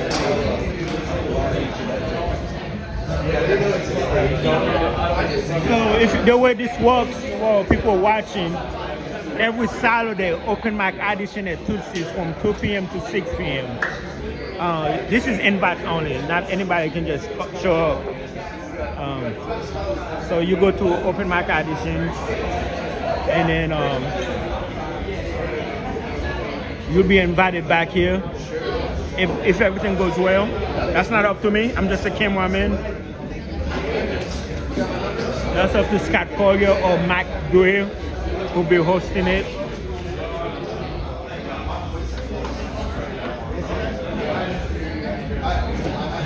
Sometimes the owner, Uncle John Taylor, CEO of Honky Tonk School, sometimes he hosts it.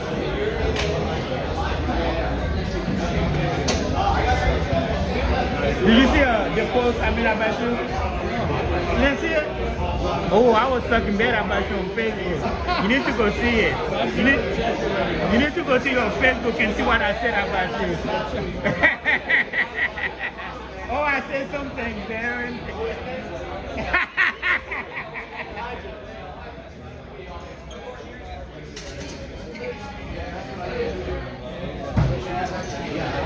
That. Look, that. Good to Sounds see you, good, man. The people love you, man. Hey, good to see you too, man. Sounds good to see you, man. Yeah, the people love you, man. Thank you, man. That's what y'all say, man. Great job. Somebody said, what do you think about our song? Nice. Yeah, they love you, man. Thank you. But you're a professional, man. It's the end. Good kid. How long you been playing? For a long time, but down here on the strip, we've been down here playing as a band for like a year and a half now. As this band, you know what I mean? Yeah. So, you know, Bon Jovi's, the Jelly Rolls. Yeah, that's it, man. Yeah, and, you know, and thank you for the shout out, man. That is fun. yeah. I will. I'll keep shouting you out every time. You don't have to, but when you do, thank you. No, I love it. Yeah, you know what I'm saying? Thank you, man. Always. I love when you come in, man. Keep coming. Oh, of course, man. That's why we're over here now. You know, we're talking to Scott about getting we want to play more rock stuff. And when he gets us on the circuit, now it's like your territory. Yeah. I try to be fair to everybody. Yeah, I know. I Accept get it it. or not, I try to do. You always are, man. Yes, always. sir. Everybody Yes, sir. loves you. Thank you, man.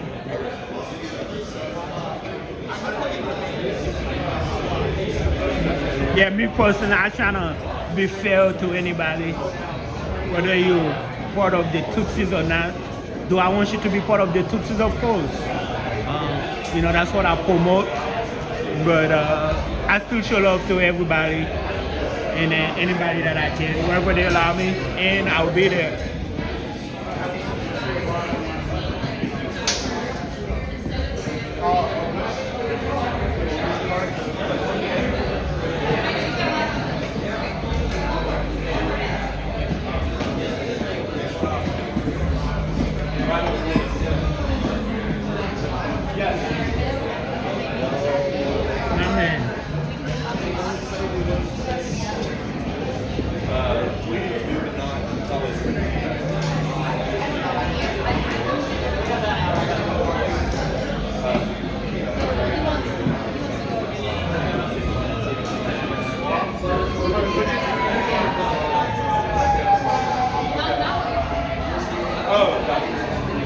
Yeah, that's fine. Yeah, that's no problem.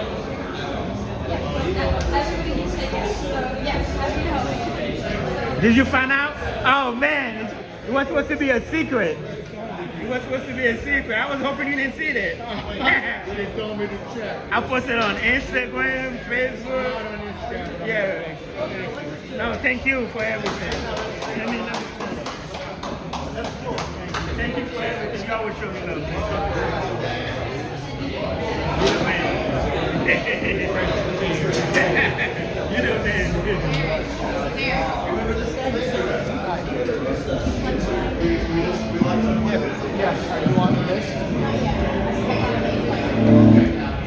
Is that the Pierre? Who is the Pierre? Lucas, my man. How you doing, man? Yeah, man. You look. Yeah. I went in there and Bon Jovi. Yeah. I see you guys doing your thing.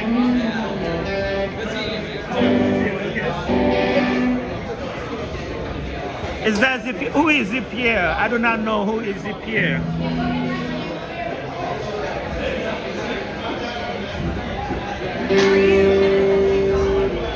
Saturday night, I didn't see you. Who? Kenna. Oh yeah, she was on the ball singing. Yeah, I see her. Yeah, you was. But she was by herself on the ball. Yeah. I was on my little round.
Jesus.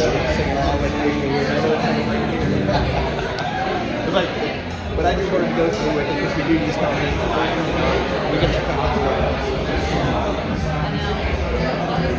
with Garden of Eden is a great band. I've seen them plenty of times.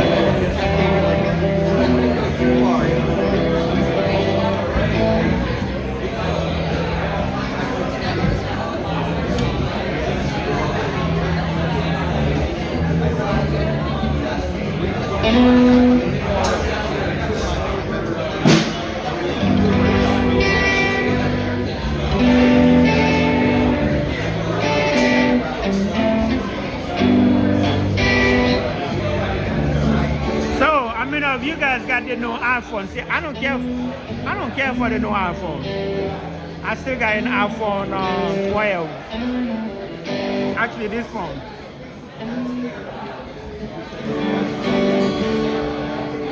But it look like that's what's trending right now, the iPhone 17.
Much better.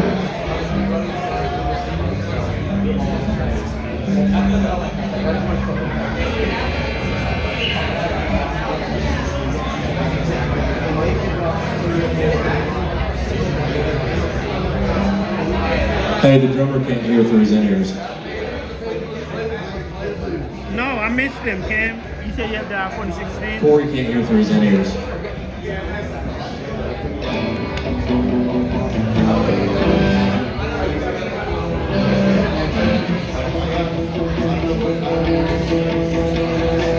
Hello, CASHAPP friendly. Very good to see you this morning.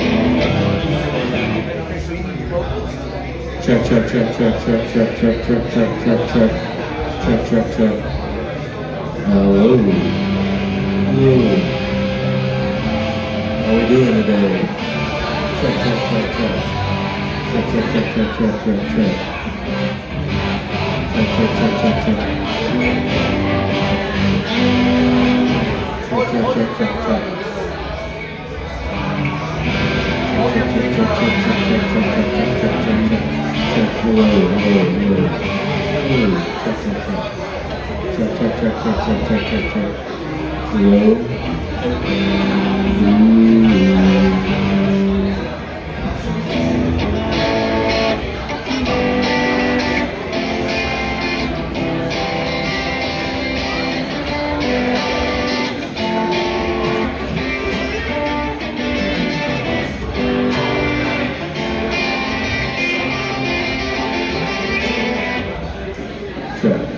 Ready to roll?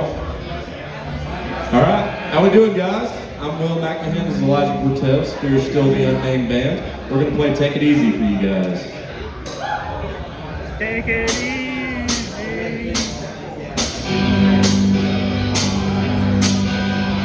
I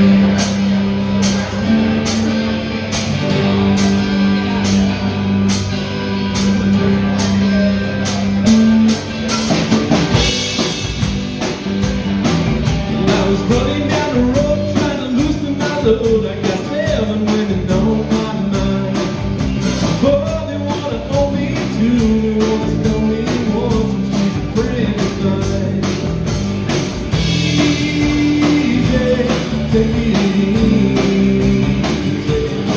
Don't let the sound of your own wheels drive me crazy. I know why you still singing. Don't even try to understand. Just find a place to make your plan. Take it easy.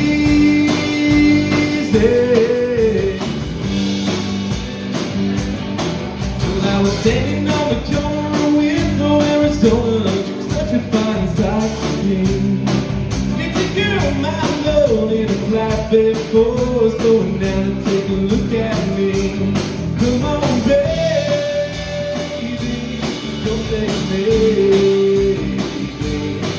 I gotta know that your sweet love don't save me.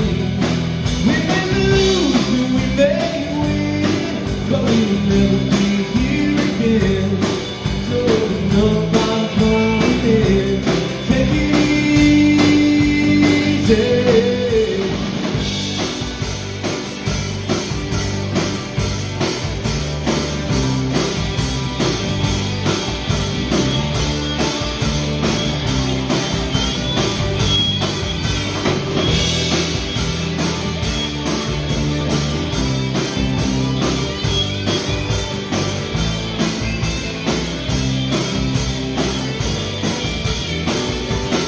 Come on, baby, don't say maybe. I gotta know that your sweet love's gonna stay. We may lose and we may win, but we will never be here again. So open up, I'm coming in. Take it easy.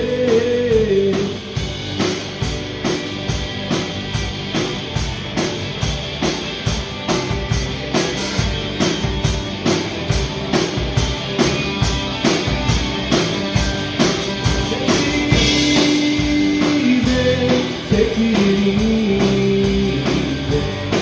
Don't let the sound of your own wheels drive you crazy. We may win, but we will never be here again. So open up, I'm climbing in. Take it easy.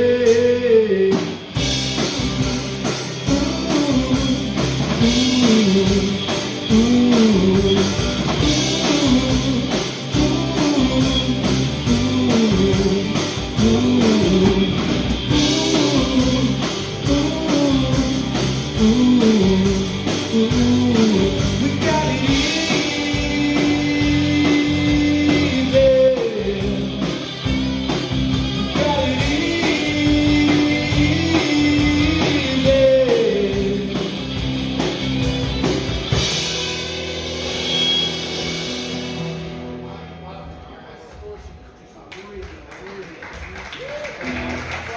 Thank you.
little bit of Elvis for you.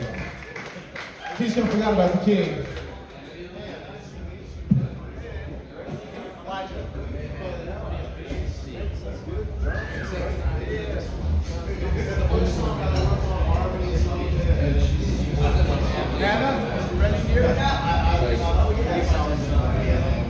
I did not know the song.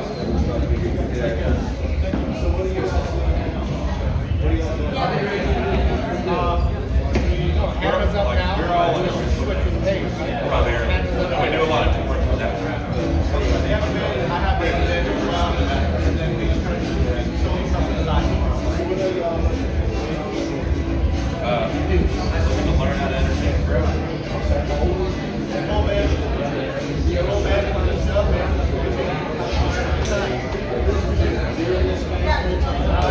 No, I'm just sitting in for pretty much everybody today.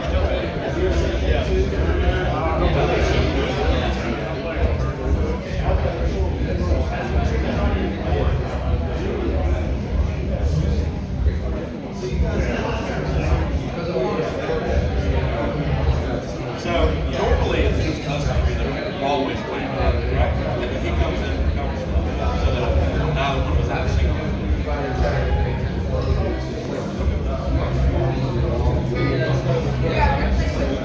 Yeah, I'm playing guitar for a couple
Baby, don't waste your time on me.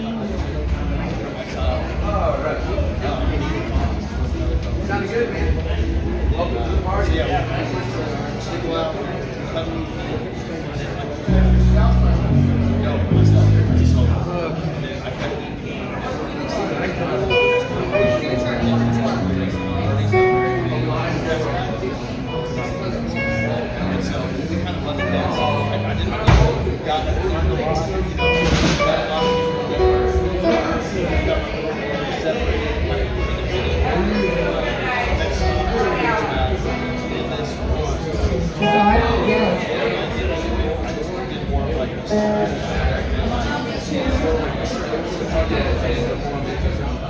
Check, check, check.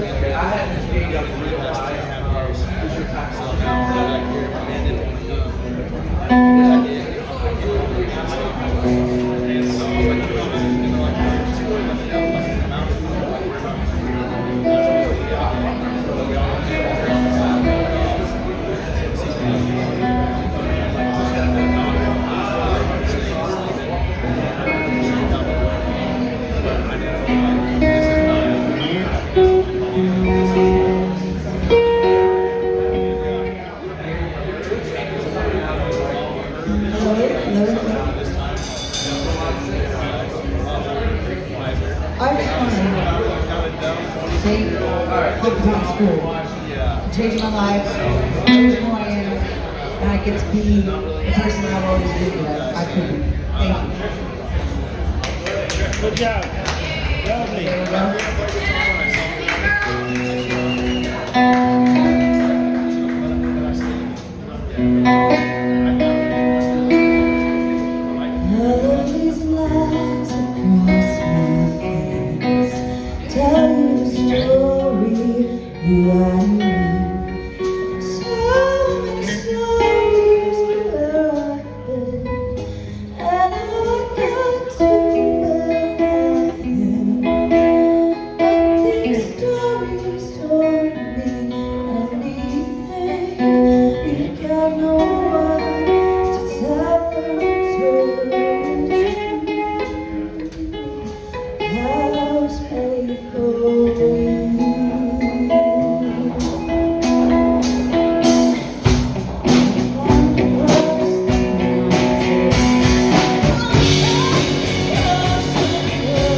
Oh, this is like, especially in the middle of a song like that. You keep it down, like, and I'll walk around the board. That's what we're on it. Yeah. I came up to Reed one day and Darren was like, hey, you know how to do this? He's like, no. But hey, we're gonna figure it out. Stop that.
Whoever is the owner of the Marshall, can we borrow your assistance, please? You left your lights on. The owner of the lights is in. You left your lights on. He's got a trombone show there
Hey, Floyd, you here? How you doing, Floyd? All right, here we go.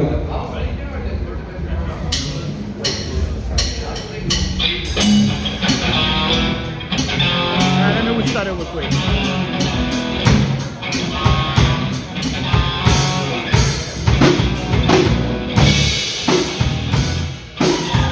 All right, here we go. Come on.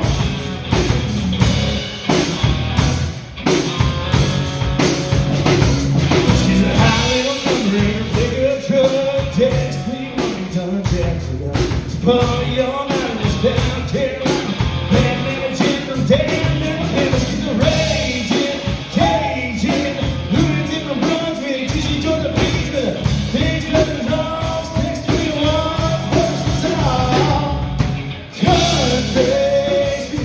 From a cowboy blues to a down home blues, she's country, yeah. From a place to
All right.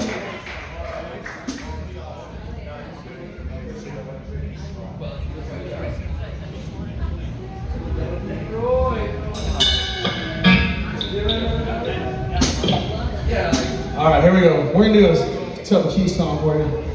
Sing along if you know it. Pretty sure everyone knows this one on Broadway. Here we go. It'd be cool if it was actually more because I can do that whole set.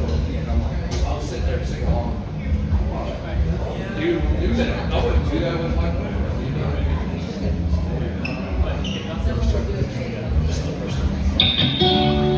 American girls, American guys will always stand up and salute. We'll always recognize and we still glory fly. A lot of men dead, but we can sleep in peace tonight when we lay down our head. My daddy served in the army and lost his right eye. Flew a flag out in our yard till the day that he died. He wanted my mother, my brother, my sister and me to grow up and live happy in the land of the free. Now this nation I love is falling under attack. My little son came flying in from somewhere in the back. Soon as he could see through my big black eyes, when we lit up the world like the 4th of July. And I'm gonna stand with your name at the top of his list.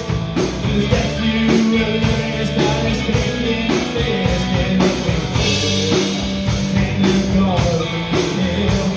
When we hit another freedom, start ringing the bell. Oh, our world is ringing down on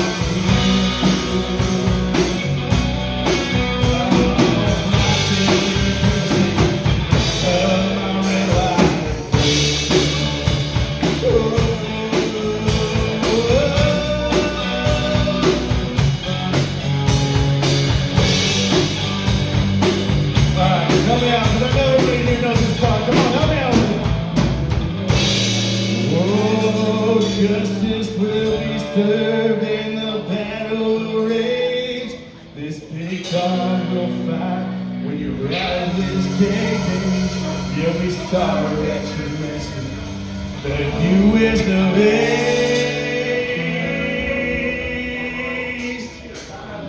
Put a boot in the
You're a damn big drummer too. Like you guys lock in good. You just gotta learn the songs. That's all. Just learn the songs. Just read your time. White stripes. All right. All right. Yes, good. Yeah, we got one.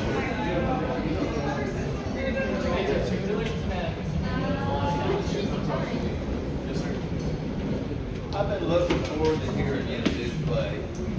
You play with them? This is going to be awesome. Thank you for being here. Thank you for being here. All right, y'all ready? I've been looking forward to this. So we got a 12-year-old singer and a little boy, a 10-year-old. Amazing.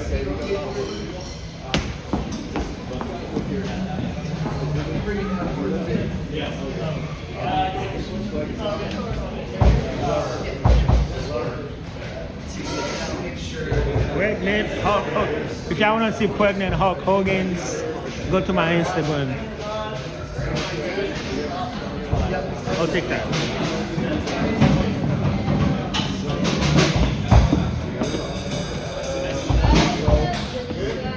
Yeah, that's okay. We'll get them up here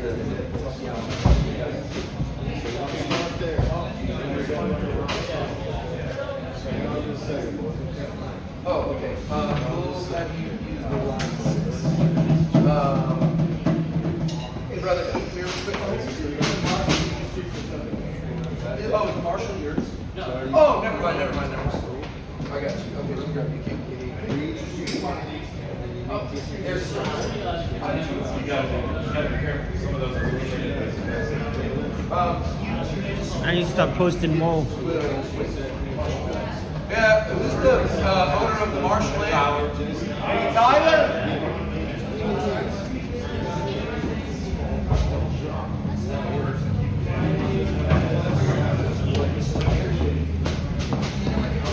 Well, looks like it's going to be sunny here in Nashville. It's been cloudy all morning. Look like the sun is trying to peek through the clouds. Yeah, there you go. That way you don't accidentally plug it like I do all the time.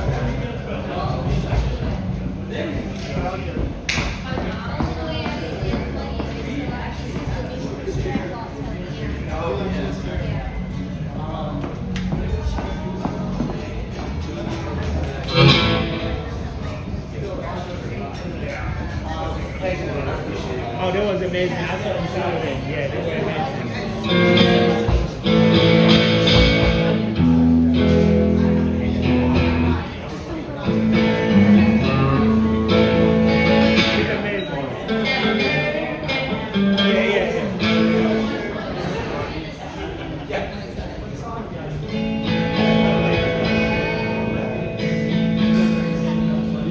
What up, Mitch? There go my buddy Mitch. Good to see you, Mitch. Yeah, over there, Tootsie's. Yeah, I got so many videos I need to upload. Shout out to Mitch. He's a very good man.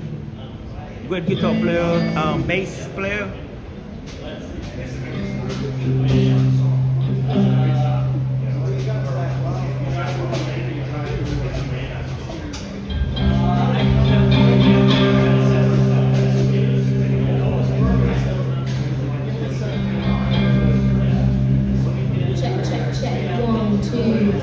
Check, check, check. 1, 2, 3, check, check, check.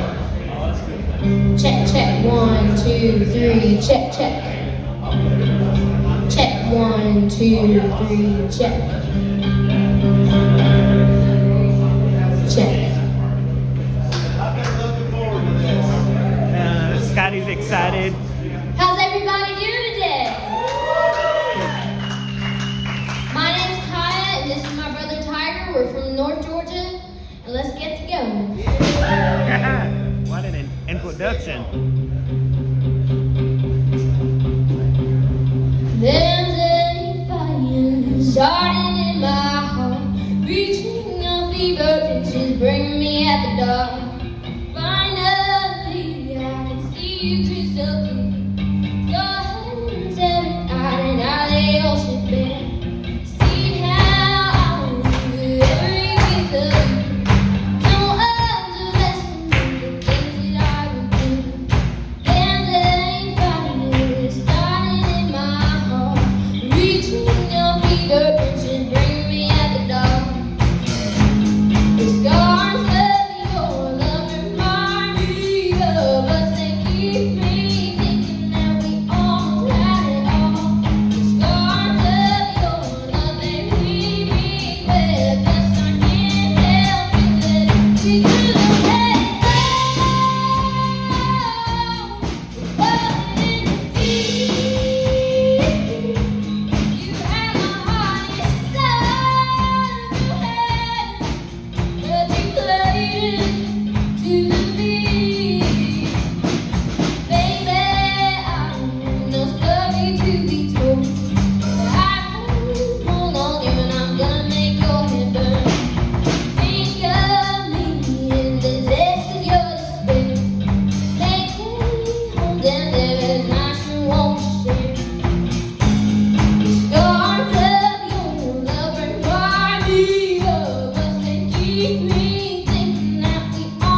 What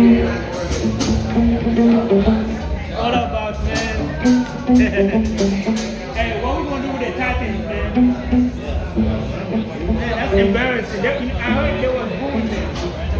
I saw a video, they was booing the Titans.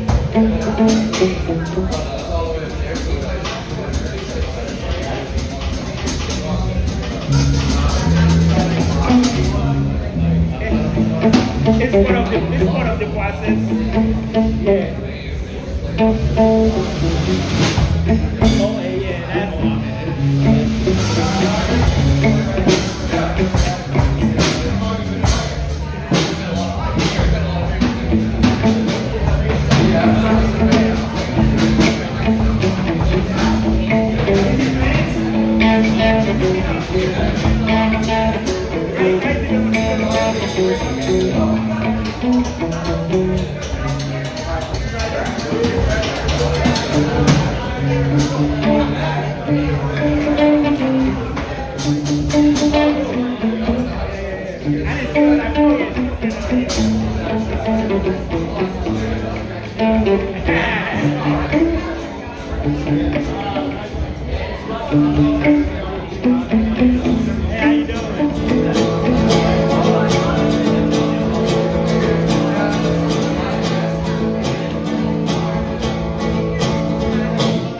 All right, how y'all doing?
Maybe I'll do things right.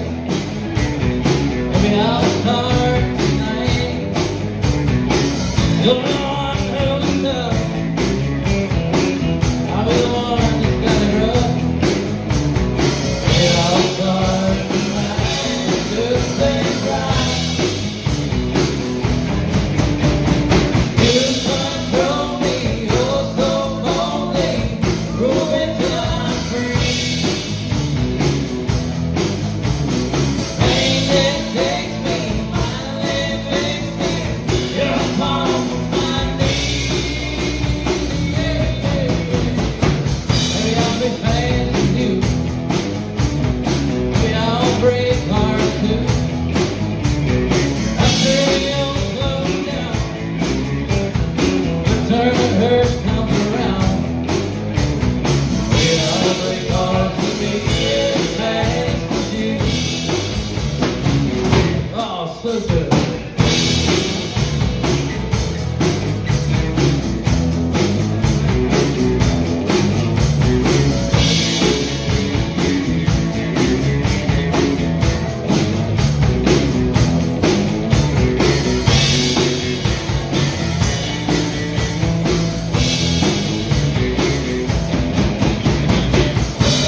Free.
It's always tough to follow acts like that.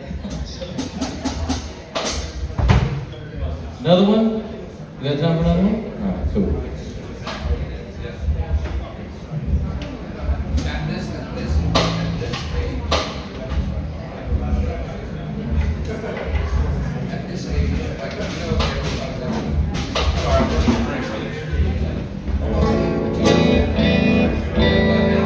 All right, thanks for joining us, everybody.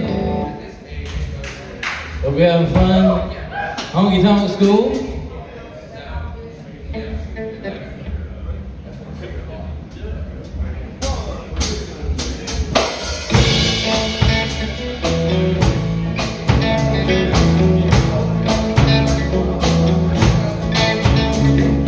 Sun goes down on my side, and lonesome feeling through my door.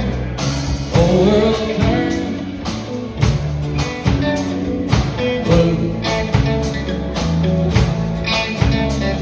It's a rundown bar across the railroad track. Table for two, way in the back, where I sit alone. Take a look at you.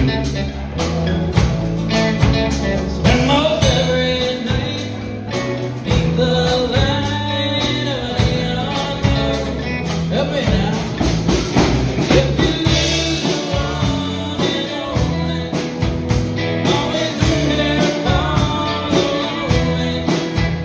Watch your broken dreams dance in and out of the dreams of a neon light.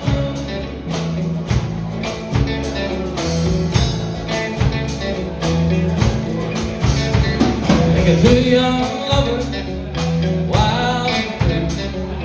Close my eyes, sometimes see you in the shadow. This won't be no telling how many tears I've sat here crying. How many lines that I'm lying to my poor heart. You'll come back someday.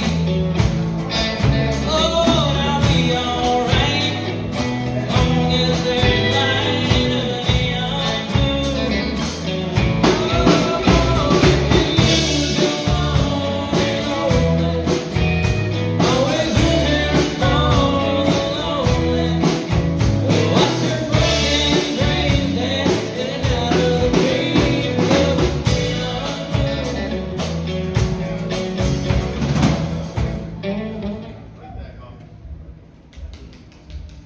Sometimes less is more. Like, hit that chorus and let me show you what I'm talking about. Hit the chorus.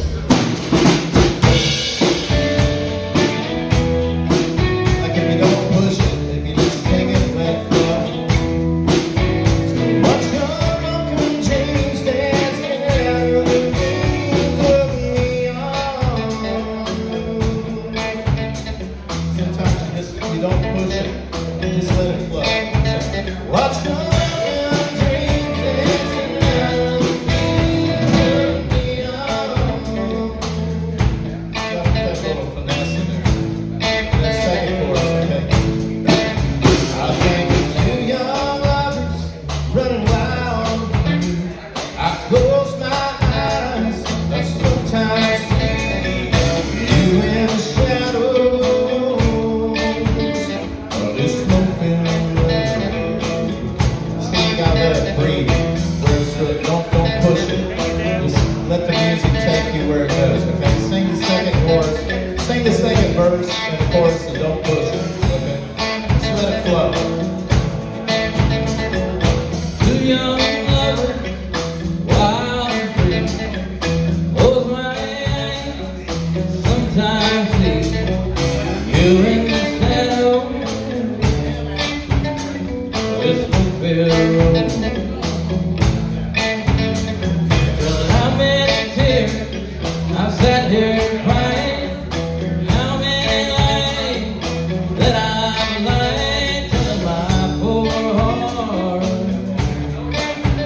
You'll come back someday.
you just get yourself in that place to where the music, because you got the musicians behind you, it's got your back. That's a beautiful harmony. You lock in and you just feel it. You gotta feel it. Feel it. Sometimes you close your eyes, you just feel it. You got a badass drummer, everybody does. You know, and just enjoy the moment. And then it resonates through your hotel sky.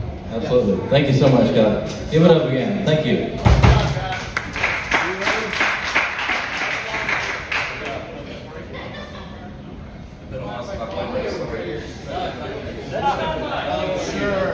Sure. Any musicians here that haven't got up so far or want to get up today? Do you have a gig today? So you're good? Anybody that hasn't got a connection to get on stage today? All right, I just want to make sure nobody gets forgotten. Okay. Come on up today.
Hey guys.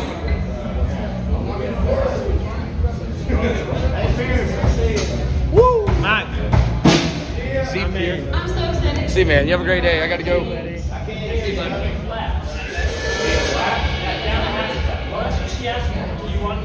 Down a half step, I can do it. What's that? Hey, this goes out to my buddy Elliot. Woo! Thank you, Mike.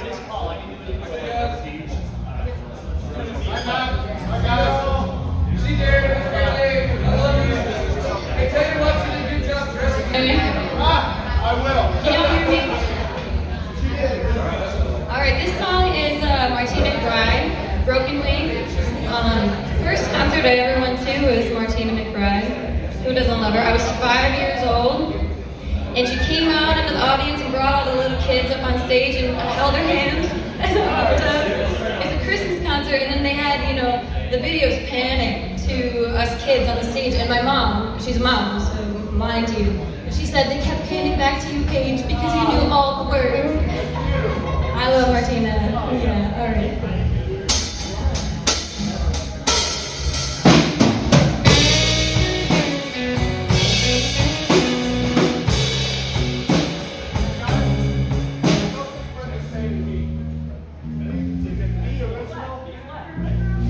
She said B.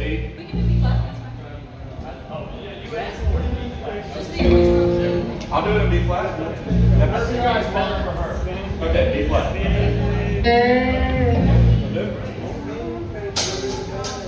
Sorry about that.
before, so I had to take them out because they were scaring me. I can turn them down for you.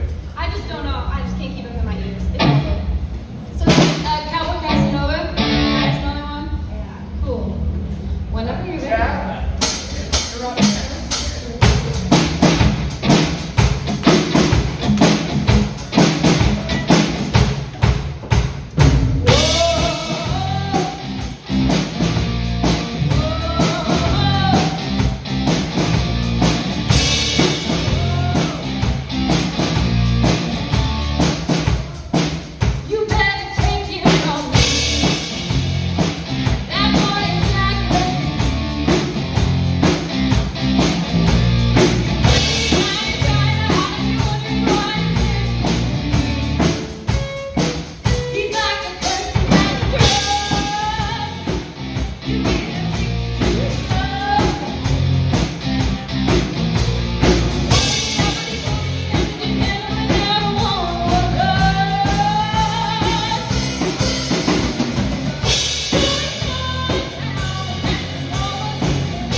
Mind if I play because I know this fight with this girl anyway? Not at all. Great job, man.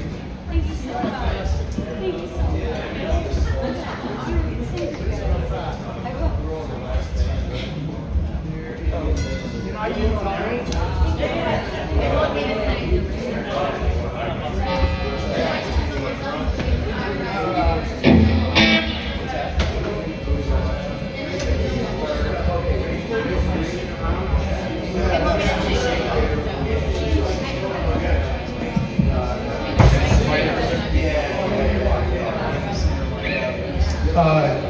We're getting this lead guitar player up.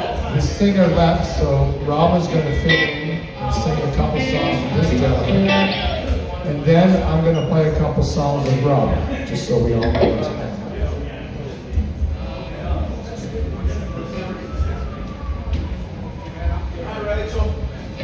Hi, how are you? I'm so happy to be here. I'm going to tell you. I'm going to tell you. So I put my son into a brand new school system. We had to move. And I went to the first school, and they're like, oh yeah, we can take him. And then they call me. He's already there. They call me. They're like, he's supposed to go to the other school system. So I had to drive him to the other school system and get him enrolled there. So that has been my morning. So I apologize for my tardiness, but I had to play the role of mom. No, I had to do that too with my son. They did the same thing to me. Never fails. Can you keep this on?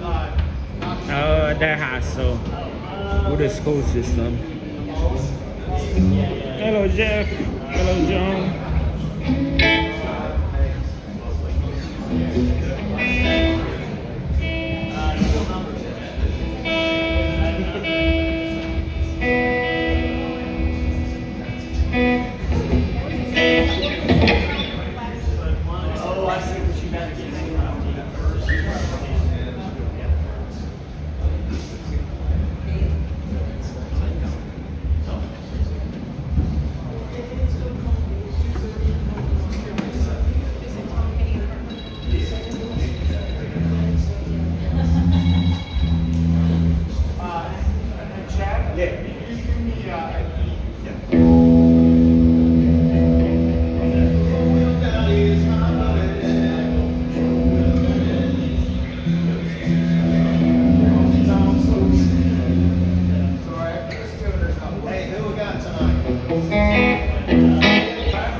Alright, so I'm going to tell you, this first song we're going to do, I've never done in my life, so if you guys want to help me, I would love for y'all to help me.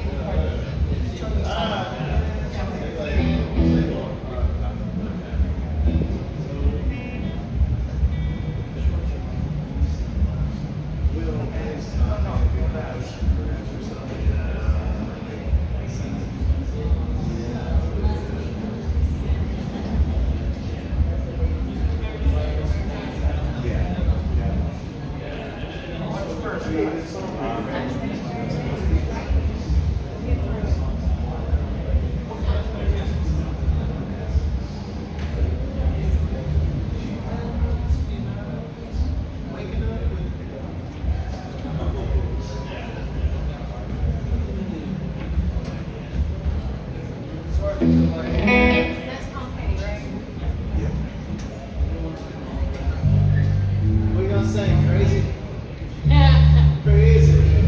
Oh, you like that one, didn't you? Oh, I love it. I did traditional country for 4 years, so Patsy Cline, Loretta Lynn, Johnny Let's Cash, go, Merle Nashville. Haggard, that's my wheelhouse. But I'm also a big fan of 90s country. Reba McEntire, Martina McBride. I think Leanne Womack's one of the best singers ever. She's awesome. Sing a hokey dance. Hope you still feel small when you stand beside the ocean. Whenever one door closes, I hope one more opens.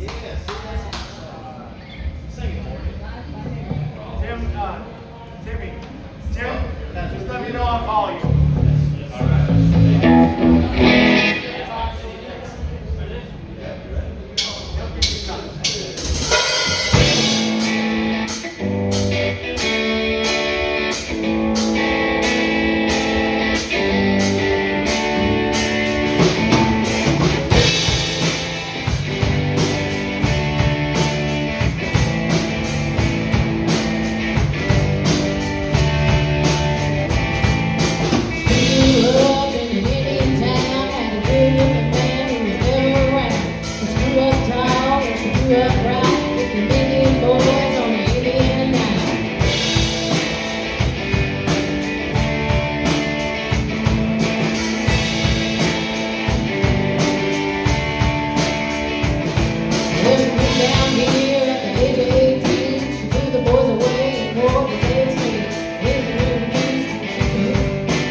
We got one more for him, so.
Chad, guitar player.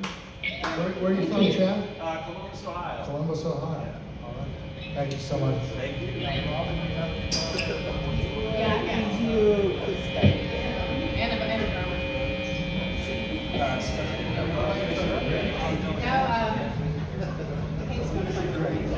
Hey, Mark, or Brad, before you go,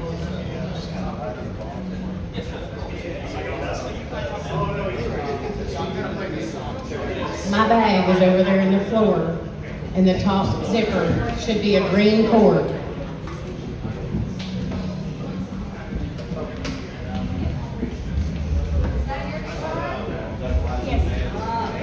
Her name is Catherine. She was named after my daughter that I lost back in 2013. So the way I look at it is I get to hold her one more time.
Tim.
Thank you. I like hearing that. The money well spent.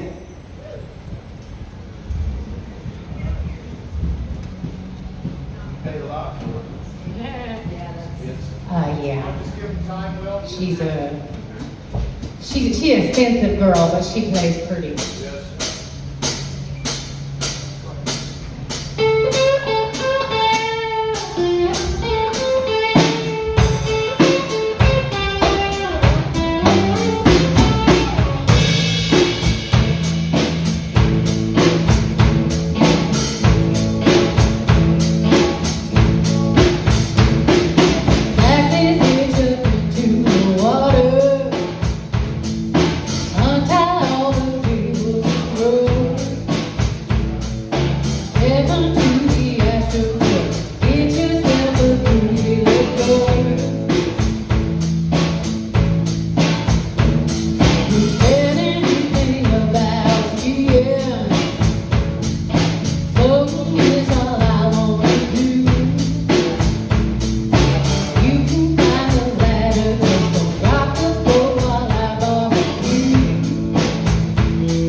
I love music.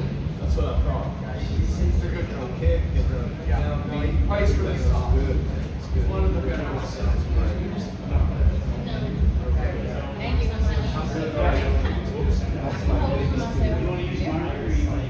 I got one Saturday night by myself. Just learn, hey buddy, just learn the song. That's your song.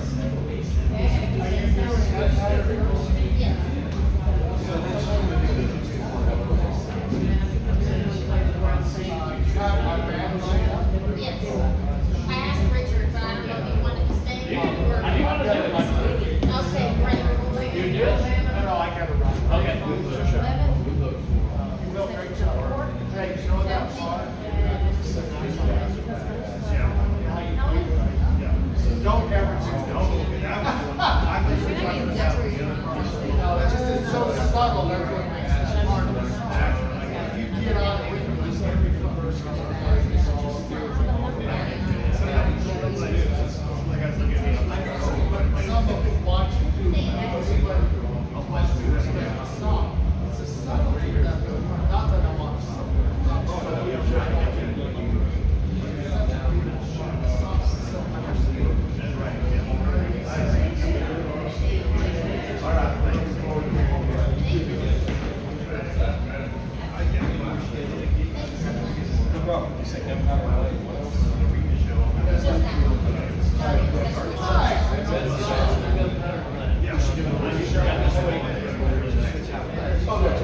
little shower that came through here a few seconds ago. It's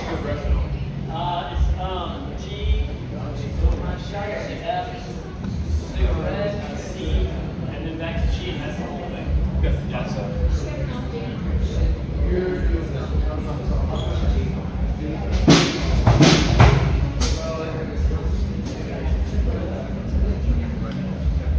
All right, what song are you gonna sing?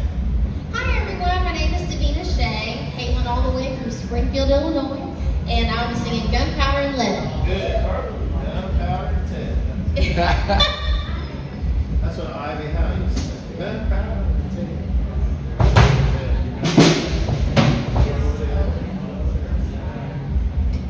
Figured I'd need a song that makes me move a little bit because I'm freezing. Gotta warm myself up. I always wear a jacket. I know, like, I'm just gonna show up in my onesie next time, and I'll be like, listen, I look great other times. Yep.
Well, like Amazing Grace is my absolute favorite. Can I say that? Okay, look here.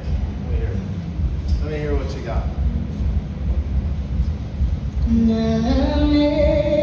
Amazing grace, how sweet the sound that saved a wretch like me.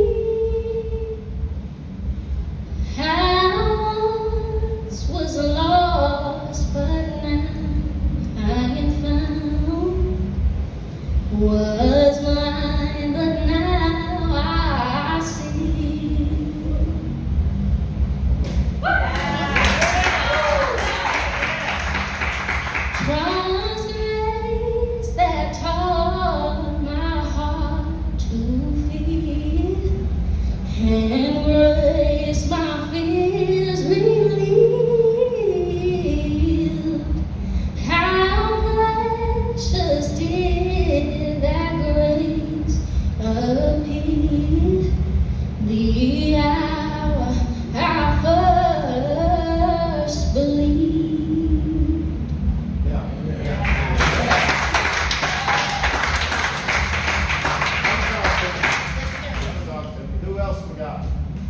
acoustic stuff next, right? Is that what we got?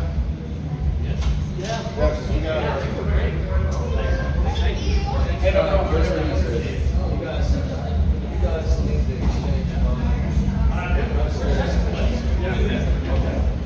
All right, acoustic guys. There's all the acoustic players to play. Is that all we got? We good? Hey, y'all, I already heard you sing. I know you did. Do me a favor. Thank you guys. Till everybody, next time, okay? please help Number put looks the chairs up. amazing. Yeah, have a good day, okay?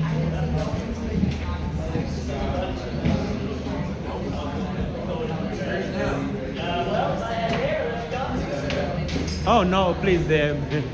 Don't do that to me. Yeah, have a good day, okay?